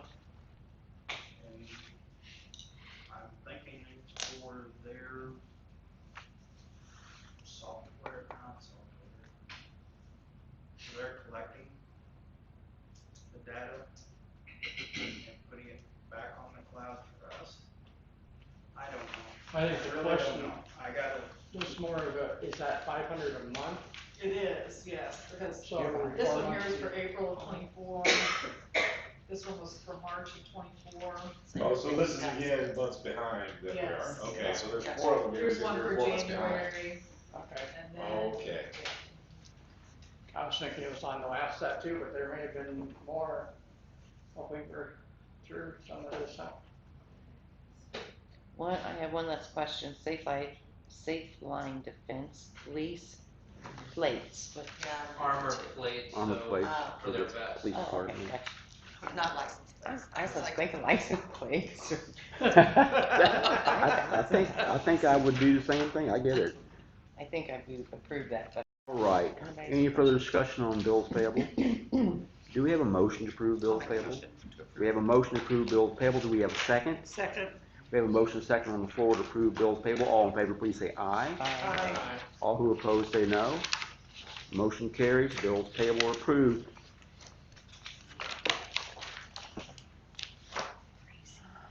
Okay. The fun stuff. New business. First on the agenda is Mindy Hayes for the MC Rec Center. Please step forward. Wow, y'all do a lot. God bless you all. Sorry if I stand over here and not sure. Pass that around. Well, thank you for letting me come chat with you all about, I think, a fun project in Monroe. How about something positive? Yay! So Yeah. the Monroe City Rec Center is moving full speed ahead. So started out, we were trying to find land. Just to give you a real quick overview. We were trying to find land, but we found a building, which greatly expedited the program and the ability to get open quicker, which also expedited a lot of things. So I am here to talk to you about an LMI survey. Due to all the audit reasons you all talked about before, we cannot partner with you all in any capacity on this project. But there is one thing that the city can do for us, which is approve an LMI survey. So Robin is very knowledgeable about this, and Cindy is here from Mark Twain Regional Council of Governments. So we have the panel of experts that can fill in any gaps that I miss here. But more or less, an LMI survey is something that is required for us to partner potentially with the county to get funding for this project. So we cannot partner with you all, even if we do the LMI survey. But the LMI survey is the first step to allowing us to get funding for the project through the county capacity.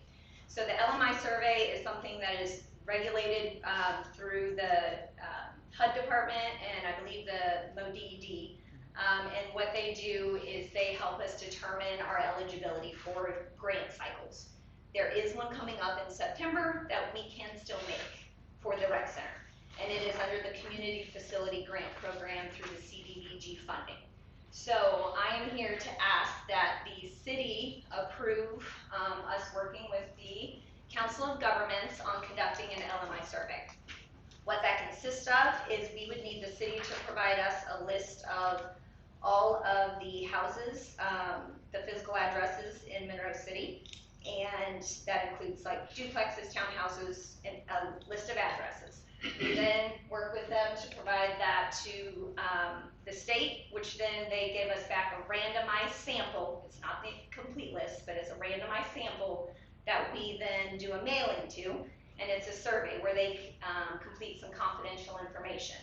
From that confidential information, then they determine if we are eligible for this LMI status. From what I understand, most of the time that comes through as we would be approved for that LMI status, that 51% or more.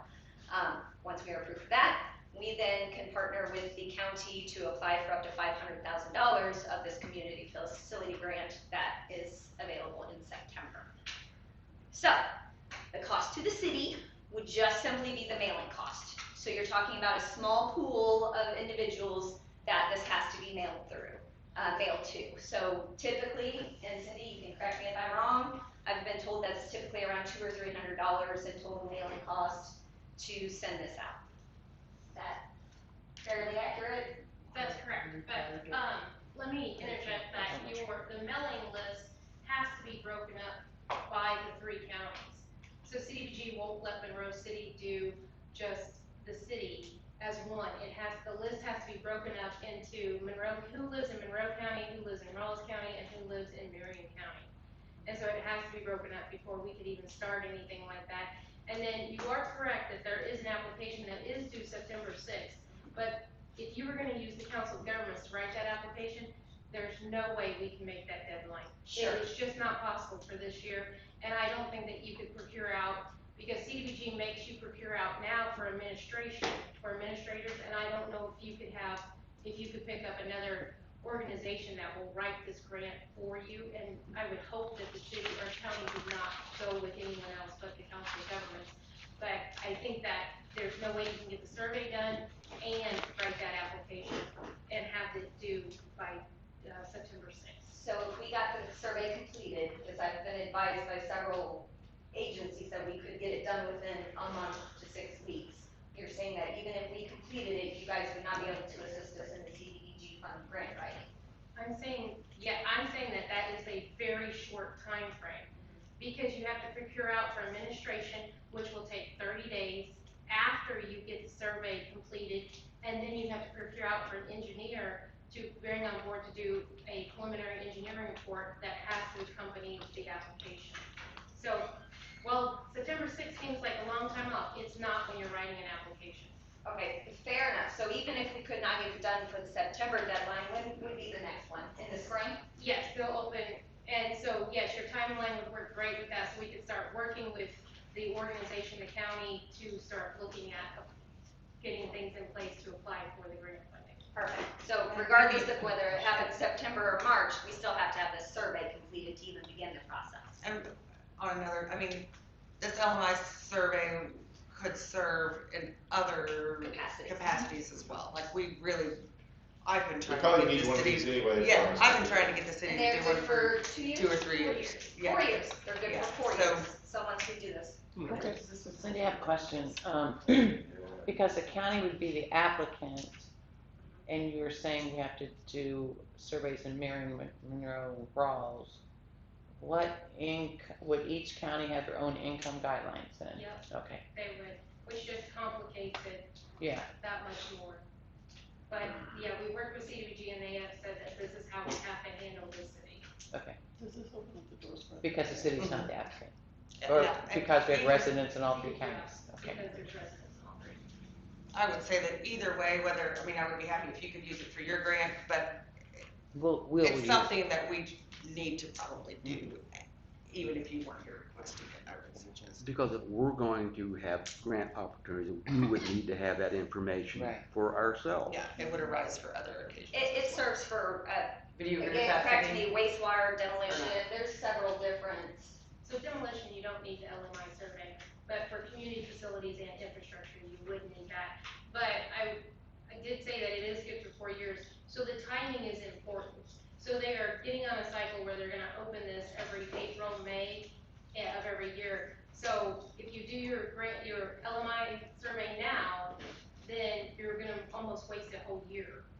So does that make sense? But when do you put the chicken before the cart, you know, like when do you decide, when is that time? Do you wait until you have a project and then you're, you know, 3 to 4, like you're saying it's 3 to 4 months out, right? Or whatever your workload is, we're contingent on that, which we're never gonna know that. So at some point, we're gonna have to pull the trigger on this, knowing that there's gonna be projects to utilize this. Right, but you're just cutting your grant opportunity down by saying if you become LMI certified in July, and you can't apply till the next year, you've almost wasted a full year of your eligibility.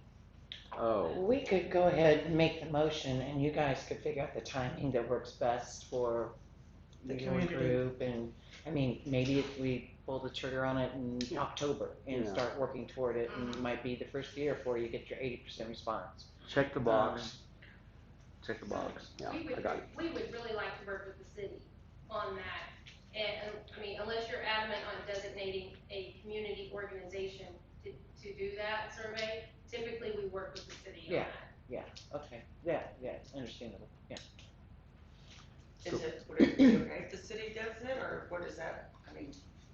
Yeah, it doesn't matter if it's us or the city, I'm just requesting that the city move forward with putting this high on the agenda of things to do, because it encompasses a lot of things other than just the rec center, but obviously it would be hugely beneficial to the rec center. So, Cindy, because you know how the staffing is here too right now, so if Jeanette was able just to get you the mailing list broken out by county of the occupied households, gives that to you, then you would put the wheels in motion to start the survey process, mail out the surveys, or do you want us? Yeah, absolutely, we would do that. That's really all we need with the city, from the city, is the mailing list broken out. And then you would in turn invoice us for postage, or? Yep, just okay. postage. So is that something, Danette, that's easy to do, to pull addresses by county? I sit here thinking if our software separates all of our residents per county, we're gonna have to look into Can that. it export to a CSV? I'm sorry? Can it export it to an Excel file? You can. And then if the county was in that spreadsheet, you should be able to sort it by county. Well, sure, but she doesn't know if it gives county, that's easy to do. All the information on that. Jackie Payborn has been a part of this before, she's on our board, she's obviously working with you guys on other things, she said she'd be happy to help try to figure out those logistics, because they've obviously had this before, the city has had LMI surveys before, and Jackie's very familiar with how to do those, so. And just remember, we don't need businesses, vacant lots, or unoccupied houses.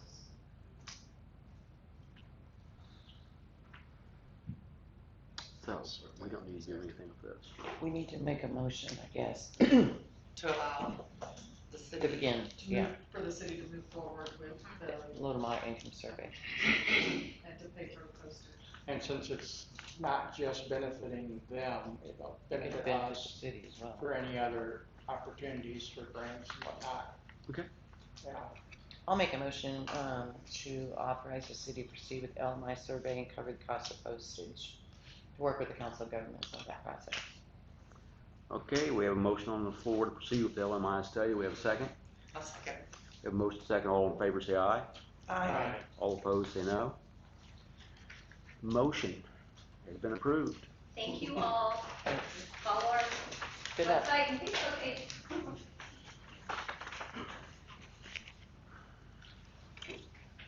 Okay,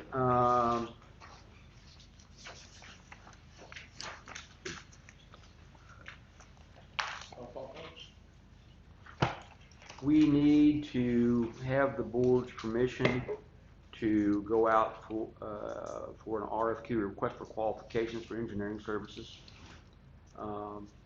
particularly electrical. We have Black and Beach already on board for the water. Do we need to do anything other than electrical at this time? Do we need to do anything other than electrical at this time? We're doing a request for qualifications.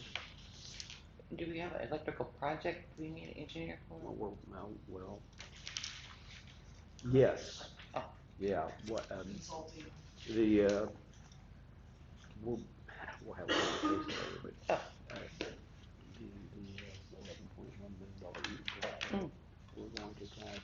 resolve our issue with that. I can't spoke to that overall. Having worked with MPUA, their director of engineering and their advisor, we put together a 5-step program Oh, that's right. to work on our electrical infrastructure needs.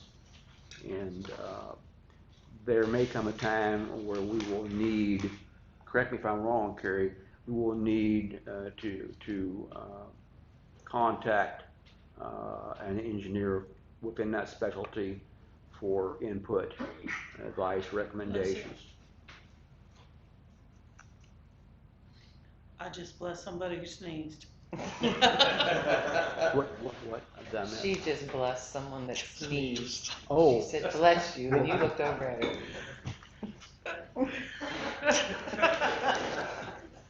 I'm not gonna touch that. So what I need is a motion to allow us to advertise for a request for qualifications for an engineering. And I had another professional engineer advise me that we should also post that ad in the Springfield, Missouri area, because there's quite a few firms in that area that are highly qualified, and not to necessarily limit ourselves to just the immediate tri-state area. But I need approval from the board to go out, put those ads in the paper for request for qualifications. Is this new? I make a Is this motion new? that we go out for qualifications. Okay, we have a motion on the floor to go out for qualifications for an engineer. Second. We have a second. I'm sorry. I'm not trying to make this difficult. I apologize. We have a motion second to approve placing ads for request for qualifications. All in favor, please say aye. Aye. All who oppose, please say no. The motion carries. We'll be able to get those ads in some of the local papers. Next on the agenda is Fishing for Freedom, Kaylee Buckman.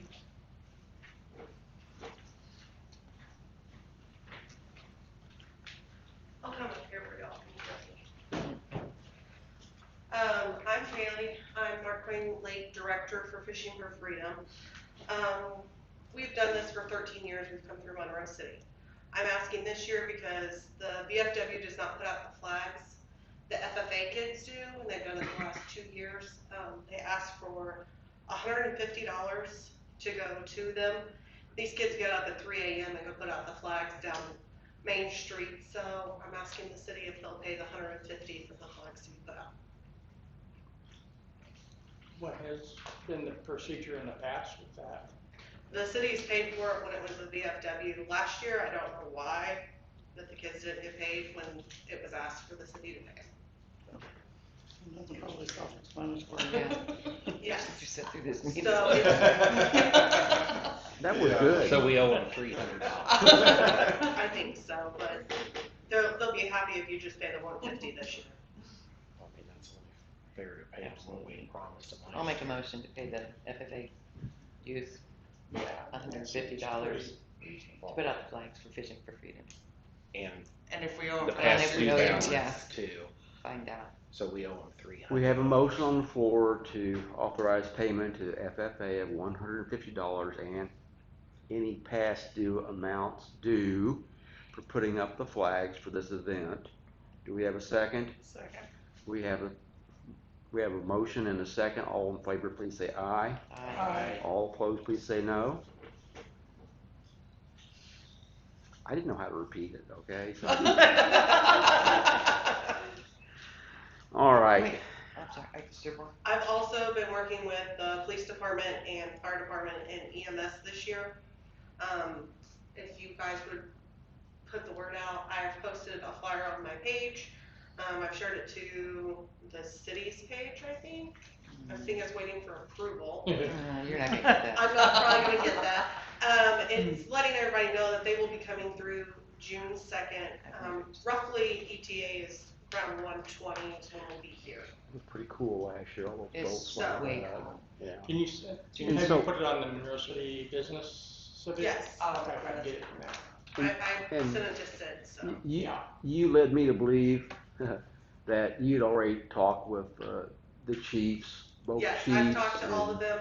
I have to have that done, 3 months ahead of time because of Okay. state patrol. You don't need anything from us on that, do you? No, I've been, she's probably sick of seeing my face. If Kim said it's good, I'm It is all A-okay. over every calendar in the police department. We got you covered. Thank you both very, Thank very you. much. Thank you. Thank you. Thank Do you. you need this? What is it? I created one. Do you want this? Yeah, please pass that on to, Thank you. she'll add that to our bills payable and we'll get that handled. All right, thank you. Thank you, Kaylee. Oh, this is fun. I gotta find this one. Oh, okay. I did not know that, but That's it.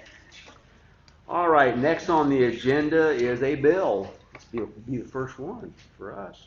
Oh, Bill number 4, an ordinance authorizing the mayor to sign a MPUA mutual aid agreement. And this is very, very important that we do this so that if we have a major catastrophe, we can get mutual aid, whether it be fire, rescue, ambulance, et cetera, and the Missouri Public utilities. Thank you. Too many acronyms. Missouri Public Utilities Alliance requires that we pass an ordinance authorizing the mayor of the city to sign the agreement. And so this is the ordinance is found in your packet under tab number 12 with a heading of bill number 4, which must be read Is there not one in place? how many times? Twice. twice. I'm sorry, what? Is there not already something in place? It has to be redone every time you change mayors. Okay. And I did send this over to John Russell as well as the 2 resolutions, and he didn't see any issues with anything. So, we have I've never done this. I'll make a motion for first reading. An ordinance of the City Council of the City of Monroe City, Missouri, authorizing the mayor sign an MPUA mutual aid agreement. I'll second that. We have a motion and a second to approve bill number 4, an ordinance of the City Council of the City of Monroe City, Missouri, authorizing the mayor sign an MPUA mutual aid agreement. Voice vote. Lori Quinn?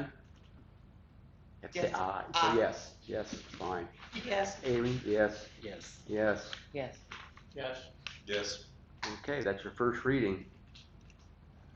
I move for second reading to authorize the mayor to sign the MPA mutual aid agreement. Okay, we have a motion on the floor for a second reading. Do we have a second? Second.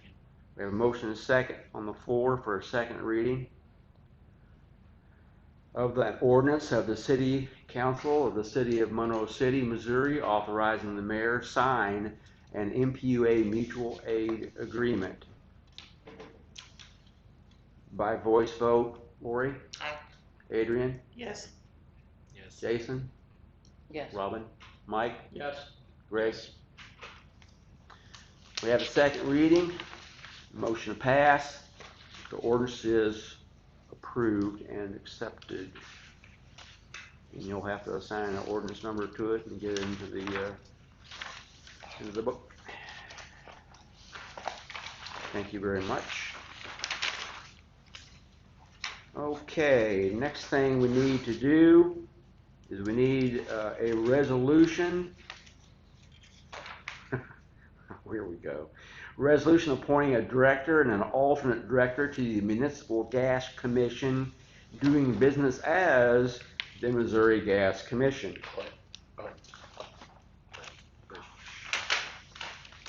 Gas and electric. Okay, the resolution reads as follows. A resolution appointing director and alternate director to Municipal Gas Commission doing business as the Missouri Gas Commission, whereas the city of Monroe City, Missouri is a member of the Municipal Gas Commission of Missouri doing business as Missouri Gas Commission and has executed an MGCM joint contract, and whereas the MGCM joint contract, paragraph 7C, Board of Directors appointment, provides that the governing board of the contracting municipality shall appoint one director and one alternate. And whereas the mayor and board of aldermen of the city of Monroe City, Missouri wish to appoint a director and alternate director, now therefore be it resolved by the mayor and board of aldermen of the city of Monroe City that, who do you want to appoint, is the director, and then who do you want to appoint is the alternate director. Is there any criteria? So, but for directors, that's basically our representative to the board, is that what we're talking about? Yes, usually it would be someone who could attend the meetings, things of that nature. Carrie could probably, because it'd be similar with electric. Usually, the representative would be your electric department manager and your gas department manager. Because we'd be able to go and attend the meetings as needed, or on Zoom, or FaceTime, whatever they do. And then the secondary one is, Kind of a backup. yeah. And, you know, in case we're gone, and there absolutely has to have a vote with the MQA for certain things. So are you volunteering to be the director? Well, this is for the gas. Terry for the gas. Terry for the gas. And then who would be, okay, on Terry, if Terry, I'm sorry, if Terry Osborne was for MQA, the gas, who would be the second person? Second person? I would assume Scott. Yeah. Scott Neff, he works with the gas department. Okay, so we're gonna put names in these. So we're gonna be doing Terry Osborne. Scott's been helping, do a lot of the paperwork lately. He's been coming in, doing a lot of the gas. That's correct, reports. he's doing the reports. Yes. Okay, and then Scott Neff. Neff. Carrie Lee, who would be under you on the electric side? Who would you recommend? Chris Whelan's my second-hand man, but he's not a X's and O's type of guy. But we can put him down, and I can get him caught up. Chris will be your Number 2. alternate. We'll go back to the gas in just a minute.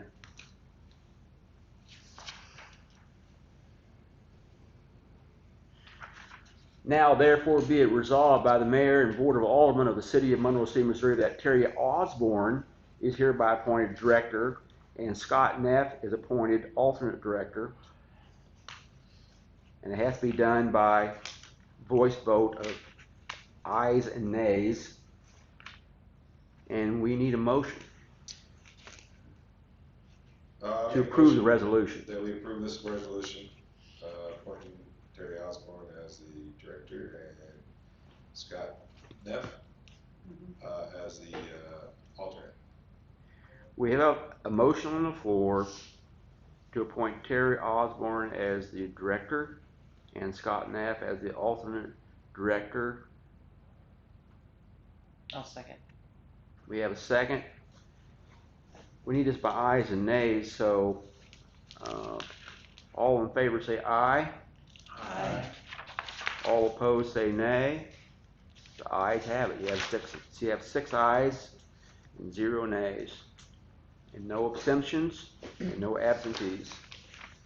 Moving on to the next one. Resolution appointing director and alternate director to Missouri Joint Municipal Electric Utility Commission doing business as Missouri Electric Commission.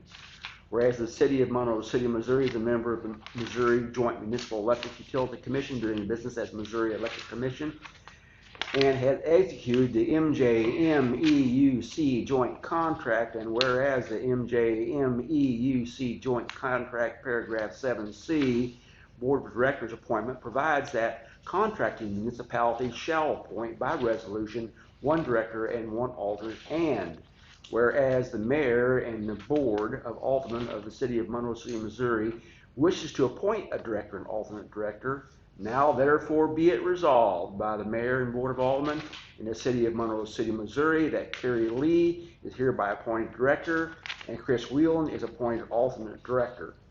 We need a motion, a second, and then a voice vote. Do I have a motion? I'll make a motion. Second. We have a second. We have a second, and we have a motion and a second to approve Carrie Lee as the appointed director and Chris Whelan as the appointed alternate director. All in favor, please say aye. Aye. All opposed, please say nay. This resolution is passed and approved today. Put that date down by a vote of 6 ayes, 0 nays, 0 abstentions, and 0 absent. Okay. More business at hand.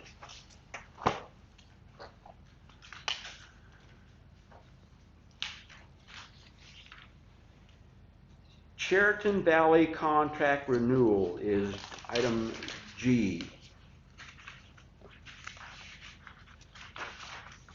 I can speak to that. Please step forward, Alex, and give us your information.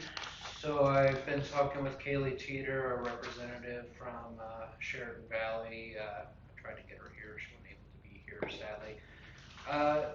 The updated contracts for Sheraton Valley, they operate our telephone lines, our VoIP systems for all of our lines in the offices here, and PD, gas, and electric. It's good news. We're saving money. I've been talking with her, and due to expansion of services and everything in their range as they've been expanding, they've managed to bring down a lot of our rates almost to half. About we were paying $1,090.54, I believe. Now we're gonna pay around $600. However, I put 2 quotes in there. One is with an emergency panic button for $20 additional a month, and the other does not include that. And I think another thing, and I've talked with ED on this a little bit, is a new router for the police department for an additional $10 a month. So it'd be $30 additional a month if you decided to go with that quote. The emergency button is something that would be on to our phone lines that we could silently press on our phones, and if it won't make a noise or anything, it'll go over to the police department, I believe their dispatch, and will alert the officers that there's something going on at City Hall and get on over here. So I figured that's a better cost-effective measure than trying to get all the fancy buttons and switches and everything, and given most of us are pretty much in front of the phones, and there's even a phone up by the registers, it'd be easier, be able to reach PD pretty soundly, and I think it would be a good option. Doesn't that give them an intercom of sorts so they can actually hear what's going on? They will be able to hear us, but they will not be able to respond back to us, so they will know. So if, let's say someone's yelling at me or Danette, Jennifer walk up and DMV can press the button and be like, hey, there's a dude here yelling, yay or nay if he's armed, something like that. Right. We can come up with a better verbal system for that to tell PD what they need to know in order to either come in hot and heavy or to come in, slap them on the wrist and get them out. Right. When does this renew? I believe by the end of the month. Do they have access to the cameras? Say $490. They just do our phone lines. Yeah. So the cameras, US Cellular? Have access. The cameras through US Cellular, through, I believe it was a grant, that was under Jennifer. I believe it's $40 for what we have with our cameras through Arlo.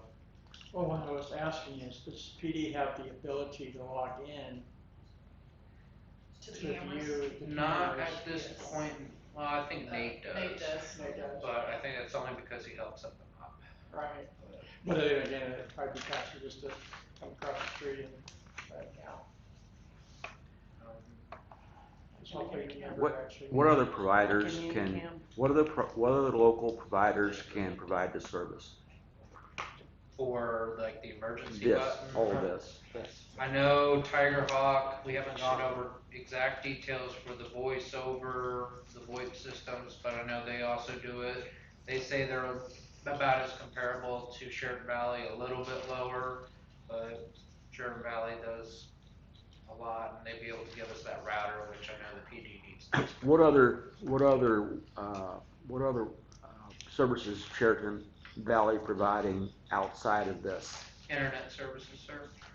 But for what other entities in the city of Monroe City? I believe just City Hall. I know they're getting ready to hit the wastewater treatment plant, but that's something that they've been doing, I believe, with George, and our police department.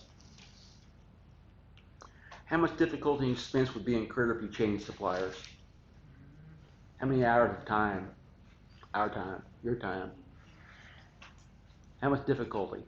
That's not a simple It would process. probably be a little bit because there's, I mean, as you've probably been well aware, there's lines everywhere. I don't know the exact phone tree of the city and all the entities involved, as well as with US Cellular, who does the cell phones for utility workers and departments and stuff like that. So it'd be hard to really get a exact tree mapped out with everything and removing the old redundant numbers with new ones. So it could maybe be. Is it fair to say there would be a significant interruption? Yes, sir. Mm-hmm. Thank you. Well, you brought the price down by $490 a month. I think that's very positive. Yes, sir. People services are going to be using Sheridan. That's not going to be on their nickel, not ours. 3 analog lines, Yes. one for the elevator, one for fax, and I believe one for. or does D&B have a separate fax maybe? They don't have a separate fax. They're the same as ours in the city, since we all use that one big printer. I want to say that other one may go to the police department somewhere, but it's hard trying to Do figure you out. guys have a fax machine? They do. We do. Analog fax And line? it actually got fixed today. Yeah. Okay, bonus. It's actually not bad, $22 a month per line for the analog.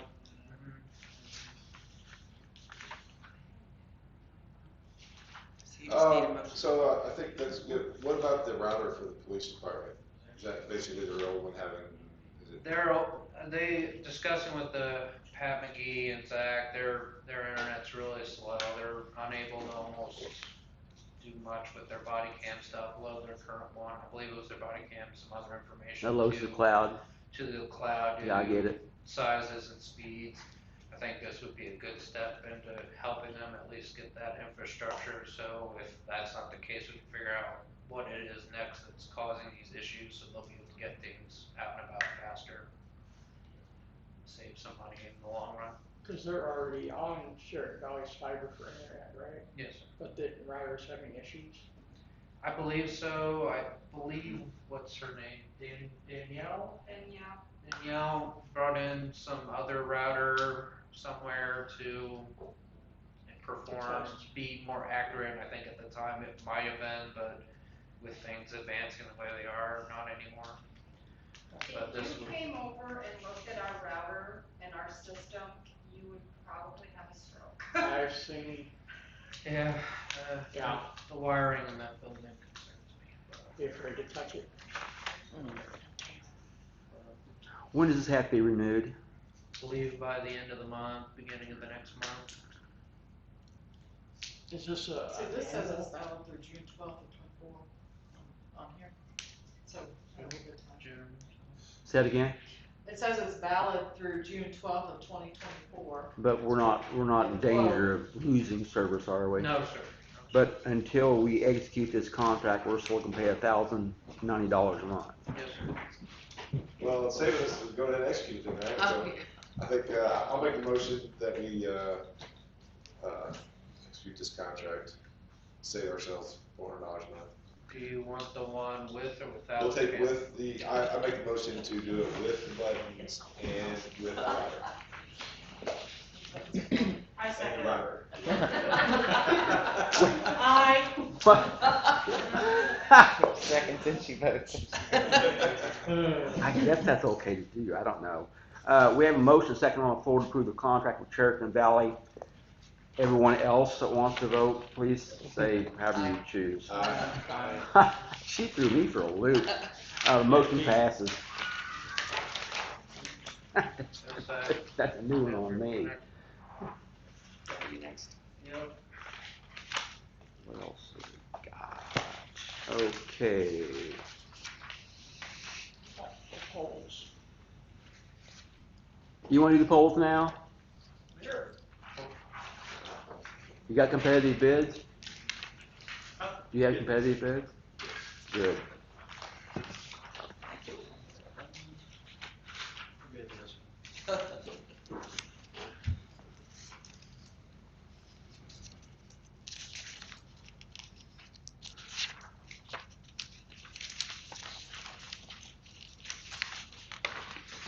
If you don't have enough copies, just No, make I it got- share. I make got sure the plenty. voting, I got the plenty. voting folks get one. Just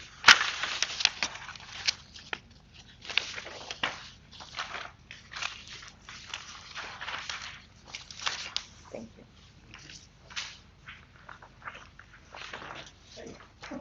Mr. Mayor, if you could give us a little overview of why you're opening up these bids. oh wow, you've got one. Kitty had a question. Why are we getting bids for concrete and ready bids? Would you educate us just a little bit? We get contracts every year for both concrete and ready mix, just as a matter of fact, so that when we need it, it's there. We know who to go to. We have a set price. We're not really, I don't know that I have an exact dollar figure available for what we might be spending, but as if, you know, with a lot of things when you're doing routine maintenance, you don't always know. But Thank you. I hope that answers your question. You did, thank you. So it looks like we got a bid for, oh golly gee. How many are we gonna get? This is for a load of poles. A load of poles. Yep. How many's in a load? 34, 35-foot ones, 4 40-foot ones, and 6 30-foot ones. Equals one load. Okay, so your cost from Thomason's $11,354, is that correct? Yep. Your cost from Graybar is $14,999.36. I don't know why they said make it 15, but okay. Yep.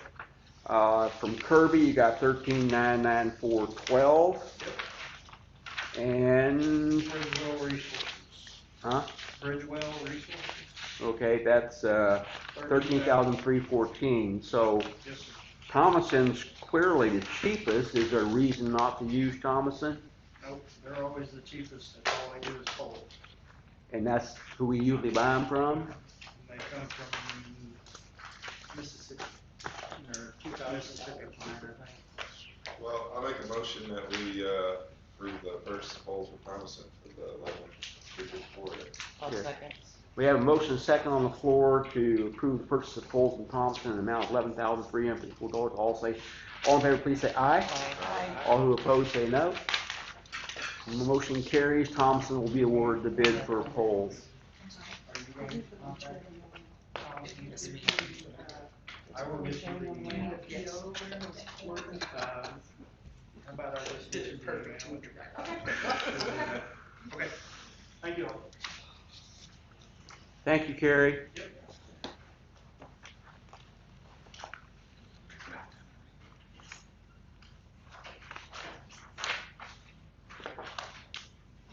What in the world is it? Beautiful. Concrete. Oh, that would be a good one. Thank you. Be here all day long looking for that. Okay.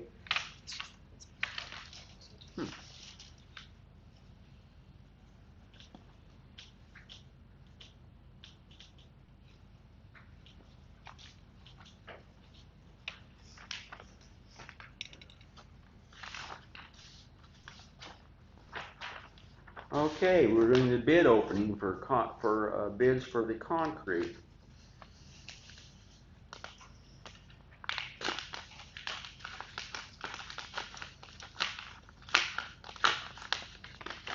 You got one? Hmm? No, there's three. Oh, there's Three. Okay, bid specification for the concrete.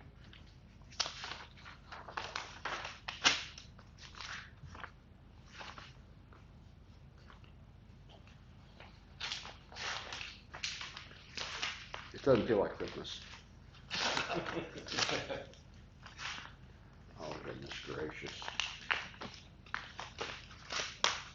I'm gonna start carrying around a letter opener, I guess.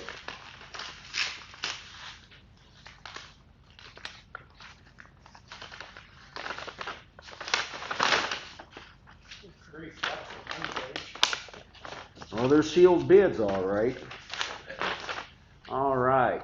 The bid from Emery Sapp and Sons. Oh, this is gonna be interesting. How the hell am I gonna read this? Oh boy. Can we evaluate those later? Hmm? Can you evaluate those later? Sure. Because they're all over the place. The only one we might be able to do is, Are they within specs? I believe some are for concrete, some are for ready mix. These have different dates on them, these don't. to the end of the year. Yeah, those are the I end of the need year. clarification. Okay, the bid specs require from May 31st through January 1st, so that's stated.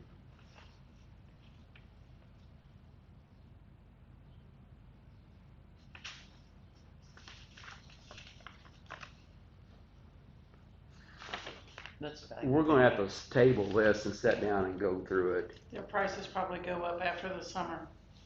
Yeah. So, yeah. Some we have would two need to different table it. prices, some have bid them totally different than what the. It's not apples to apples. No. We'll probably need, and I don't know what we have listed in our bid, we'll probably need a little input from our, I guess, street department probably, or other departments on how much of each deal we need, if there's differences in the way they're coded. Yeah, and I don't know that they Where are these repairs? know directed exactly how to? much they're gonna use. I don't know that they have a specific project in mind, do they? Just believe these were the seasonal bids that were put out earlier when I started at least. I guess we didn't really get any bids, so we put it out there to try to get something for the summer season. I said we table until the I next think meeting. it's, if we're not gonna be able to figure it out before midnight. Okay, let's take it. The bids for, good gosh, I'll go back and read what the heck it is. Okay, the concrete and ready-mix bid opening and review has been tabled for further review. So we're not here all night long trying to review it. Unfinished business next. First is IT supports under tab 13. Is that something, we're doing, like, we talk about City Hall IT? Could we flip and let Cindy and Shannon go? Sure. Because you're gonna be stuck here with us. So, Okay. just an idea. Just thinking here. Oh, I agree. I agree. Okay, we'll do it. No problem. There should be Town land some project. information in your packet on Will this as well. be, can be. 13. oh, there it is, okay. County line road, come up. Yeah. What in the world is it? Above 14? 13. 15? 13, 13. right above. I can't hear you. It's after all the IT stuff. I'm working on the C part. It's right before the green tab. So, Oh, there it is. Okay. All right. Monroe City County Line Road 502 EDA project. All right, so, been to your past couple of meetings, kind of talking about the status of your county line road project. It's, largely EDA funded, engineering's complete, it's been through EDA's review process.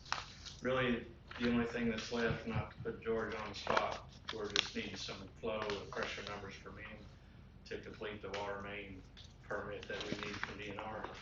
And then, you folks have a decision to make, because it's time to either put this job out for bids or put it to bed.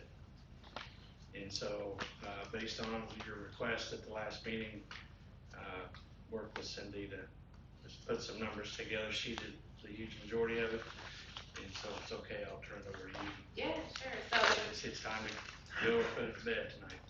on your sheet here, it shows that Shannon has been paid $187,152, and to date, Mark Twain Council of Governments has not been paid anything, and we've been working on this project since May of 2021. And so You've not gotten yeah, it. no, you did. You agreed to pay it, Okay. but we have not received it yet. And so that was a check for $8,000, and we have not received it yet today. You could send me something over, we could Yeah. get that taken care of. Okay. I recall it being approved. Yeah. I'm sure it was. but- I just don't remember which, Sure, yeah. which board approved it, but We did. we did, Yeah, okay. and Shannon, you had a payment approved that night as well. Did you get paid? Yes, we Okay. did, thank Sorry. you. Yeah, it was done at the same time. Yeah. That's okay. So if the project was to end, if the council decides to end it, Shannon's not going to request any additional funds. The Council of Governments will request $11,000 additional to close out the project for a total of $19,000, which is half of the contract for the administration of this project.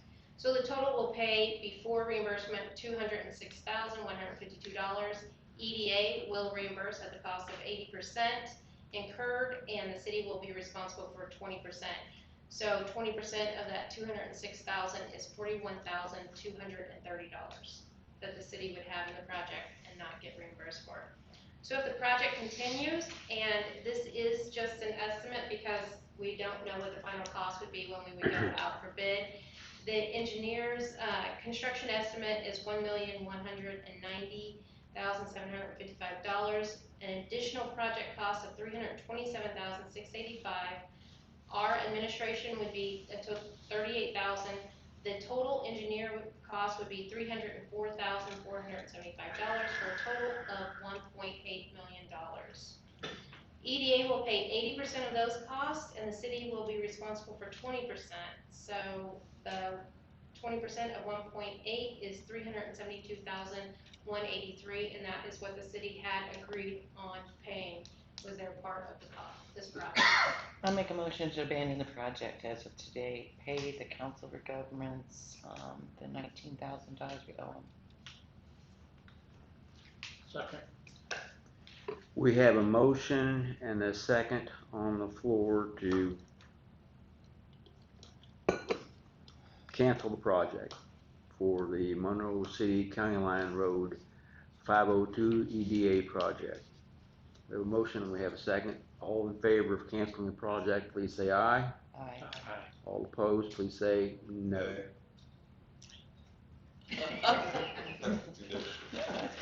Motion passes. Can I get one more motion?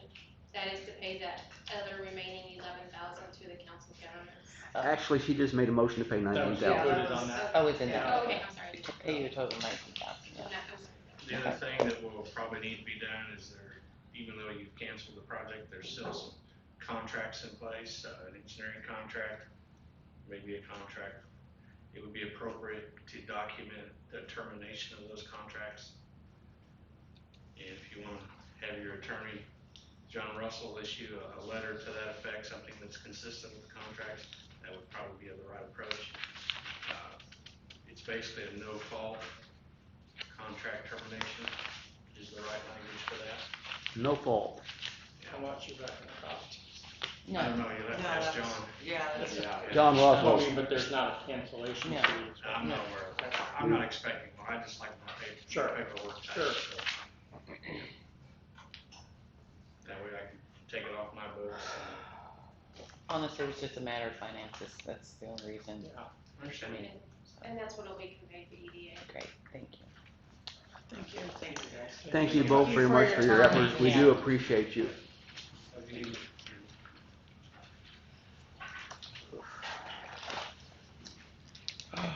Okay, IT support. Mr. Alex, do you have a report for us?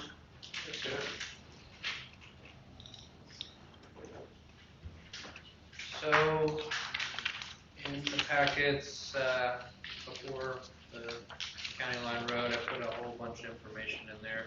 First is kind of a general billing and kind of apples, a little bit for information regarding Marco, Tiger Hawk, and Systech, which were the three companies I've been talking with on pricing and contracts and what they can and can't do, all that sort of fun stuff. Tiger Hawk, I think, would be my recommendation for it. They're closer and I think overall would be much more value intensive. They do have 2 options for the contracts in there, one being a standard and the other being a business. We would go into that business most likely, and The nonprofit you talking about? Yep. Nonprofit? Mhm. Yeah, there's a difference, all right. Not significant, but there's a difference. 267 versus 170. Yeah. Where you at The on last that, page of that is on that comment?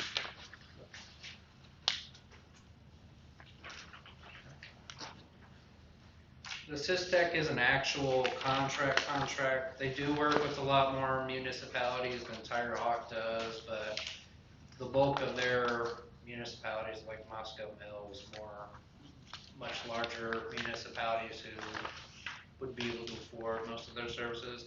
They do have some good stuff, good quality stuff in there.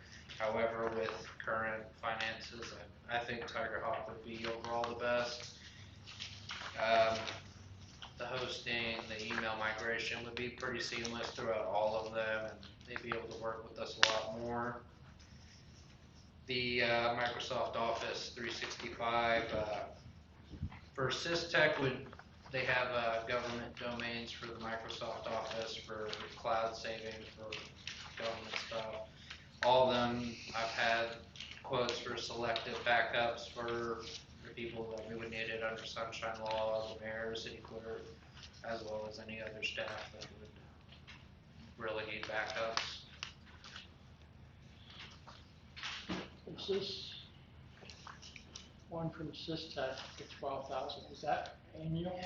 Yes, the Systech contract is annual. They do have unlimited remote support, which with Marco, as I'm sure many are aware, is the bulk of our cost through them.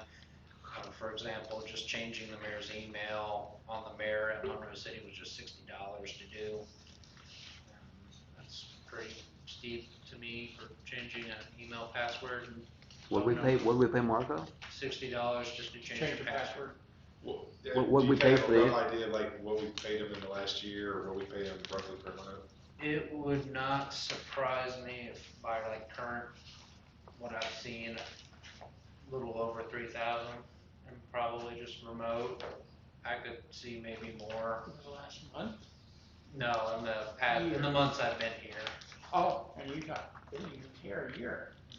3-4 months, about. It was $400 and some to get an email address, correct? Yes, sir. It was That was 260 for, said the, 260 for, It was to remove an email. Yeah.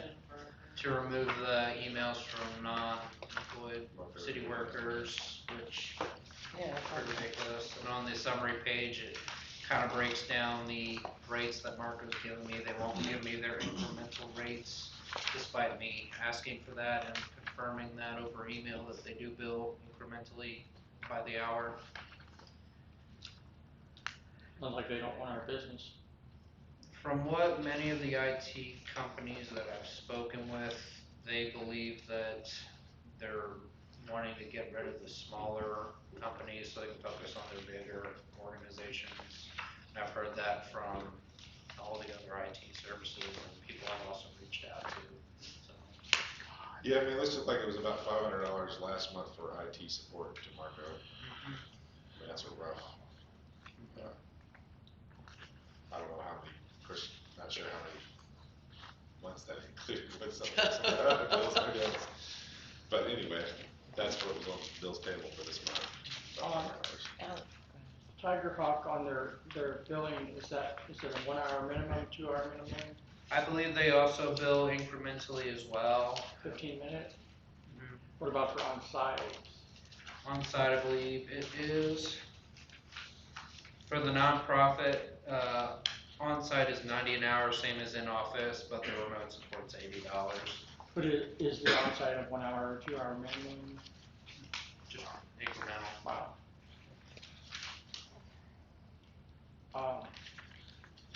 They're also one of the biggest Dell resellers. They get them from colleges, universities, and old organizations. They repurpose them. So if we were wanting to update our technology infrastructure, our computers, desktops, I think overall it would be a much cheaper and more cost-effective option.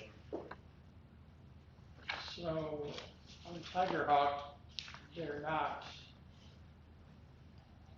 acting as an MSP, managed service provider, it doesn't look like according to this. No, this is just for the email migration. Okay. For them to manage our emails, encrypt emails, and do backups.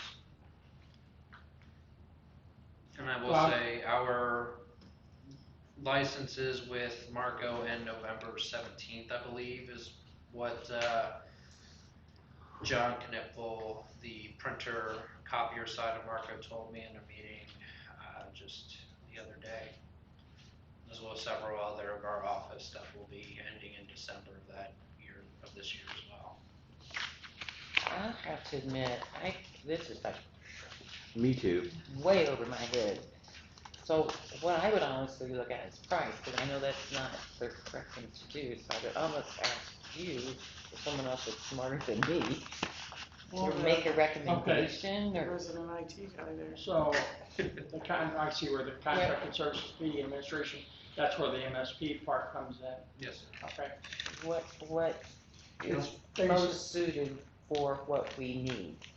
Well, we need some sort of managed service because that kind of encompasses antivirus, firewall. Okay, of the quotes you've got, is there a quote? The SysTech does have quotes for that, and speaking with the SysTech representative, Mike Baker, pardon me, he had been working with Tamitha when she was still here to, I guess, overhaul the whole thing. I guess she had worked with them in the past, and he had a lot of these quotes, most of which is what you see here. I had him adjust the numbers for what is more realistically our actual office workspaces and stations, because, I mean, she had them set for like... Mike, you have enough information to make a recommendation. She was pretty generous with the numbers. Oh, yeah, very generous. Well, neither one of them specified what actual programs they use in their quote stack, which is basically a list of programs that they use, but the price difference is significant. Just the email migration alone, which is what we pay Marco mostly for, is, I don't think we even have a serious IT firewall thing with Marco now. I think what we're paying them now is just our IT costs with them, just managing the emails, Tiger Hawk's issues. presentation was very professional, and he spent quite a bit of time discussing the network security side. Okay. And I'm not an IT guy, but he's pretty impressive. Well, from what I have seen, I didn't see really anything on the workstations as far as antivirus and phishing and that. No, I think we're at risk. I think we're at very risk. much at risk. Yep. Yeah. Well, considering we've already been hacked once. Yeah. And does this include backup? It does include backups, a replacement for our 2 Barracuda backups that we have. Okay, are we doing? Currently not plugged in. Really? I don't know why, or... Well, like the UPSs, neither one of them are hooked up. Nope. I hooked up the one, but the one had been unplugged too long, and it's sitting on the floor. And I know the battery backups are also getting close to the end of their term. Yeah. I can say, just talking with the Tiger Hawk representative, I was much more impressed, especially with the more cost effective, the fact that they're closer. Right. I think, Systex out of Troy, Marco's, the IT services of Marco is up in Minneapolis, Minnesota. Yeah. It used to be in Quincy. Used to be, because they bought it out and moved that all up there. I've been to some different, just like leadership trainings and stuff, in the last couple of years with the Tiger Hawk, owners, you know, some of them, and I mean, they're very community oriented, very, And they I do mean, on that certain aspect of it, I as well. would recommend. So we have a Barracuda backup server we're not using.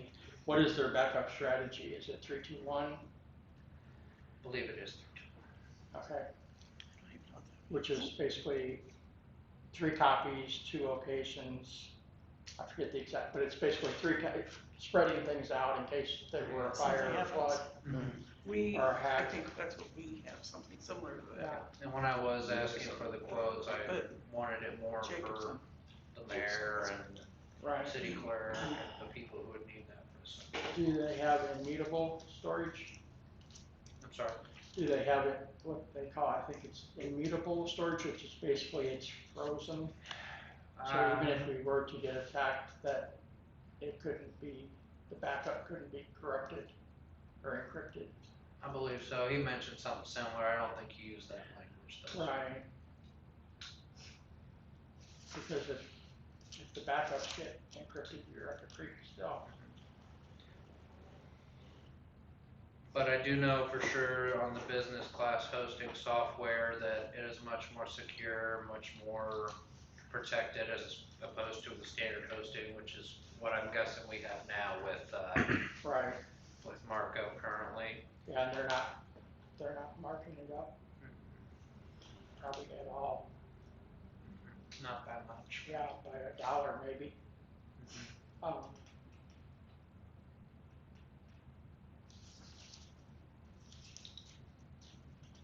And MFA, that's good.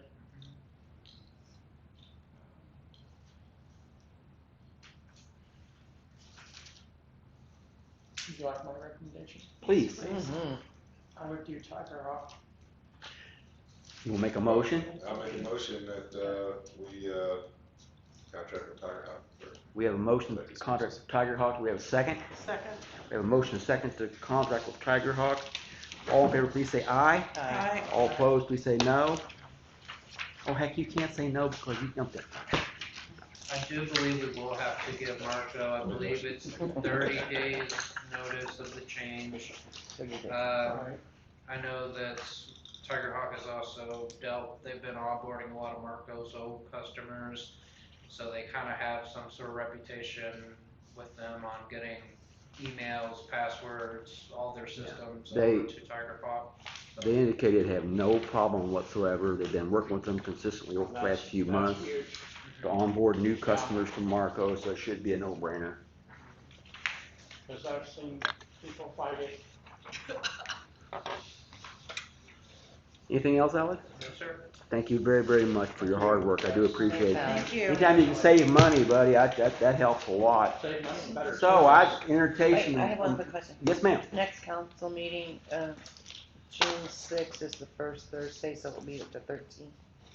That's what I asked. No, if I think it if it falls falls on on the the first. second or third day of the month, Yeah. then it goes Well, you to- might not have a quorum, because I won't be here, I Mike won't won't be be here, and Lloyd. Oh, Because you're training. the training. And do you want to go? One, check and see, but it's on Thursday, Friday. Thursday, Friday. 5th and 6th. During the day, right, yeah, Certain I'll time. check my schedules. See if I I'm can always fix pretty something. tempted to go on the night before. Do we have to move it? The ordinance says we have to, or we may. I think we're just determining if For it'll be quorum. I think Right. it's okay as far as the calendar falls, like Yeah, the date, whatever. yeah. But And depending on who Who's gonna goes be to, gone? Lori, myself, and Mike, and maybe Greg. yeah, so we That's won't. not a quorum. if I thought I could get off, I would go down to do it in person, but I don't think I can get off work. Maybe they're saying that they're not gonna have Maybe it they'll, seems weird that they're not offering the video after the fact. Even if you had to pay for it. Yeah, It was. it was the See, same that's price. what we paid for it last year. Yeah, it was the same price If too. they registered, Mhm. that they would still get access to the online. Okay. I can get a hold of her, talk to her. The lady at Missouri Municipal League, Oh, Ramona. Ramona, Yeah. sorry. Okay. Different one. She did say that, if they did register, that they could get online access to it, to the same meetings and stuff. I can Is it to the recordings or to the live stream? Yeah. Recorded and live stream. Okay, Well, there you go. well, there you go. That would be great. That would be great. I'm not. I'll verify. So if that's the case, who wants to live stream it? Guess you'll have to register. I'll live stream, or at least the video recorded. If that's the case, I wanna watch the recording, but I won't watch it then. I mean, I don't have to be a different day. Because I'll be we've in got, Italy. Yeah, I'm the same way, if I could get a recorded deal that we could sign up for, that would be great to do that. I'm kind of in the same boat as Nick. Yeah. Make sure that I can arrange 2 days off. What we decided. we're gonna have to probably move the meeting, because we know those two will be gone for And sure. Lori. And Lori's gonna be in Italy. Move the meeting to when? Just the following Next week. Thursday, is that what you do? Following Thursday. Oh, So 13th, do the second and the third? Or the second and the fourth? 13th. So it'd be 13th and 27th? Okay.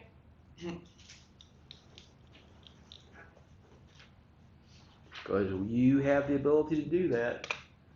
And 20 what? 13th and the 27th. 13th and 27th. Okay, I entertain a motion to adjourn. Nice. So moved. So good. We have a motion and second to adjourn. All in favor? Aye. We're out. I wish. Right. I wish I was- I can feel the breeze, Lori. We're adjourned.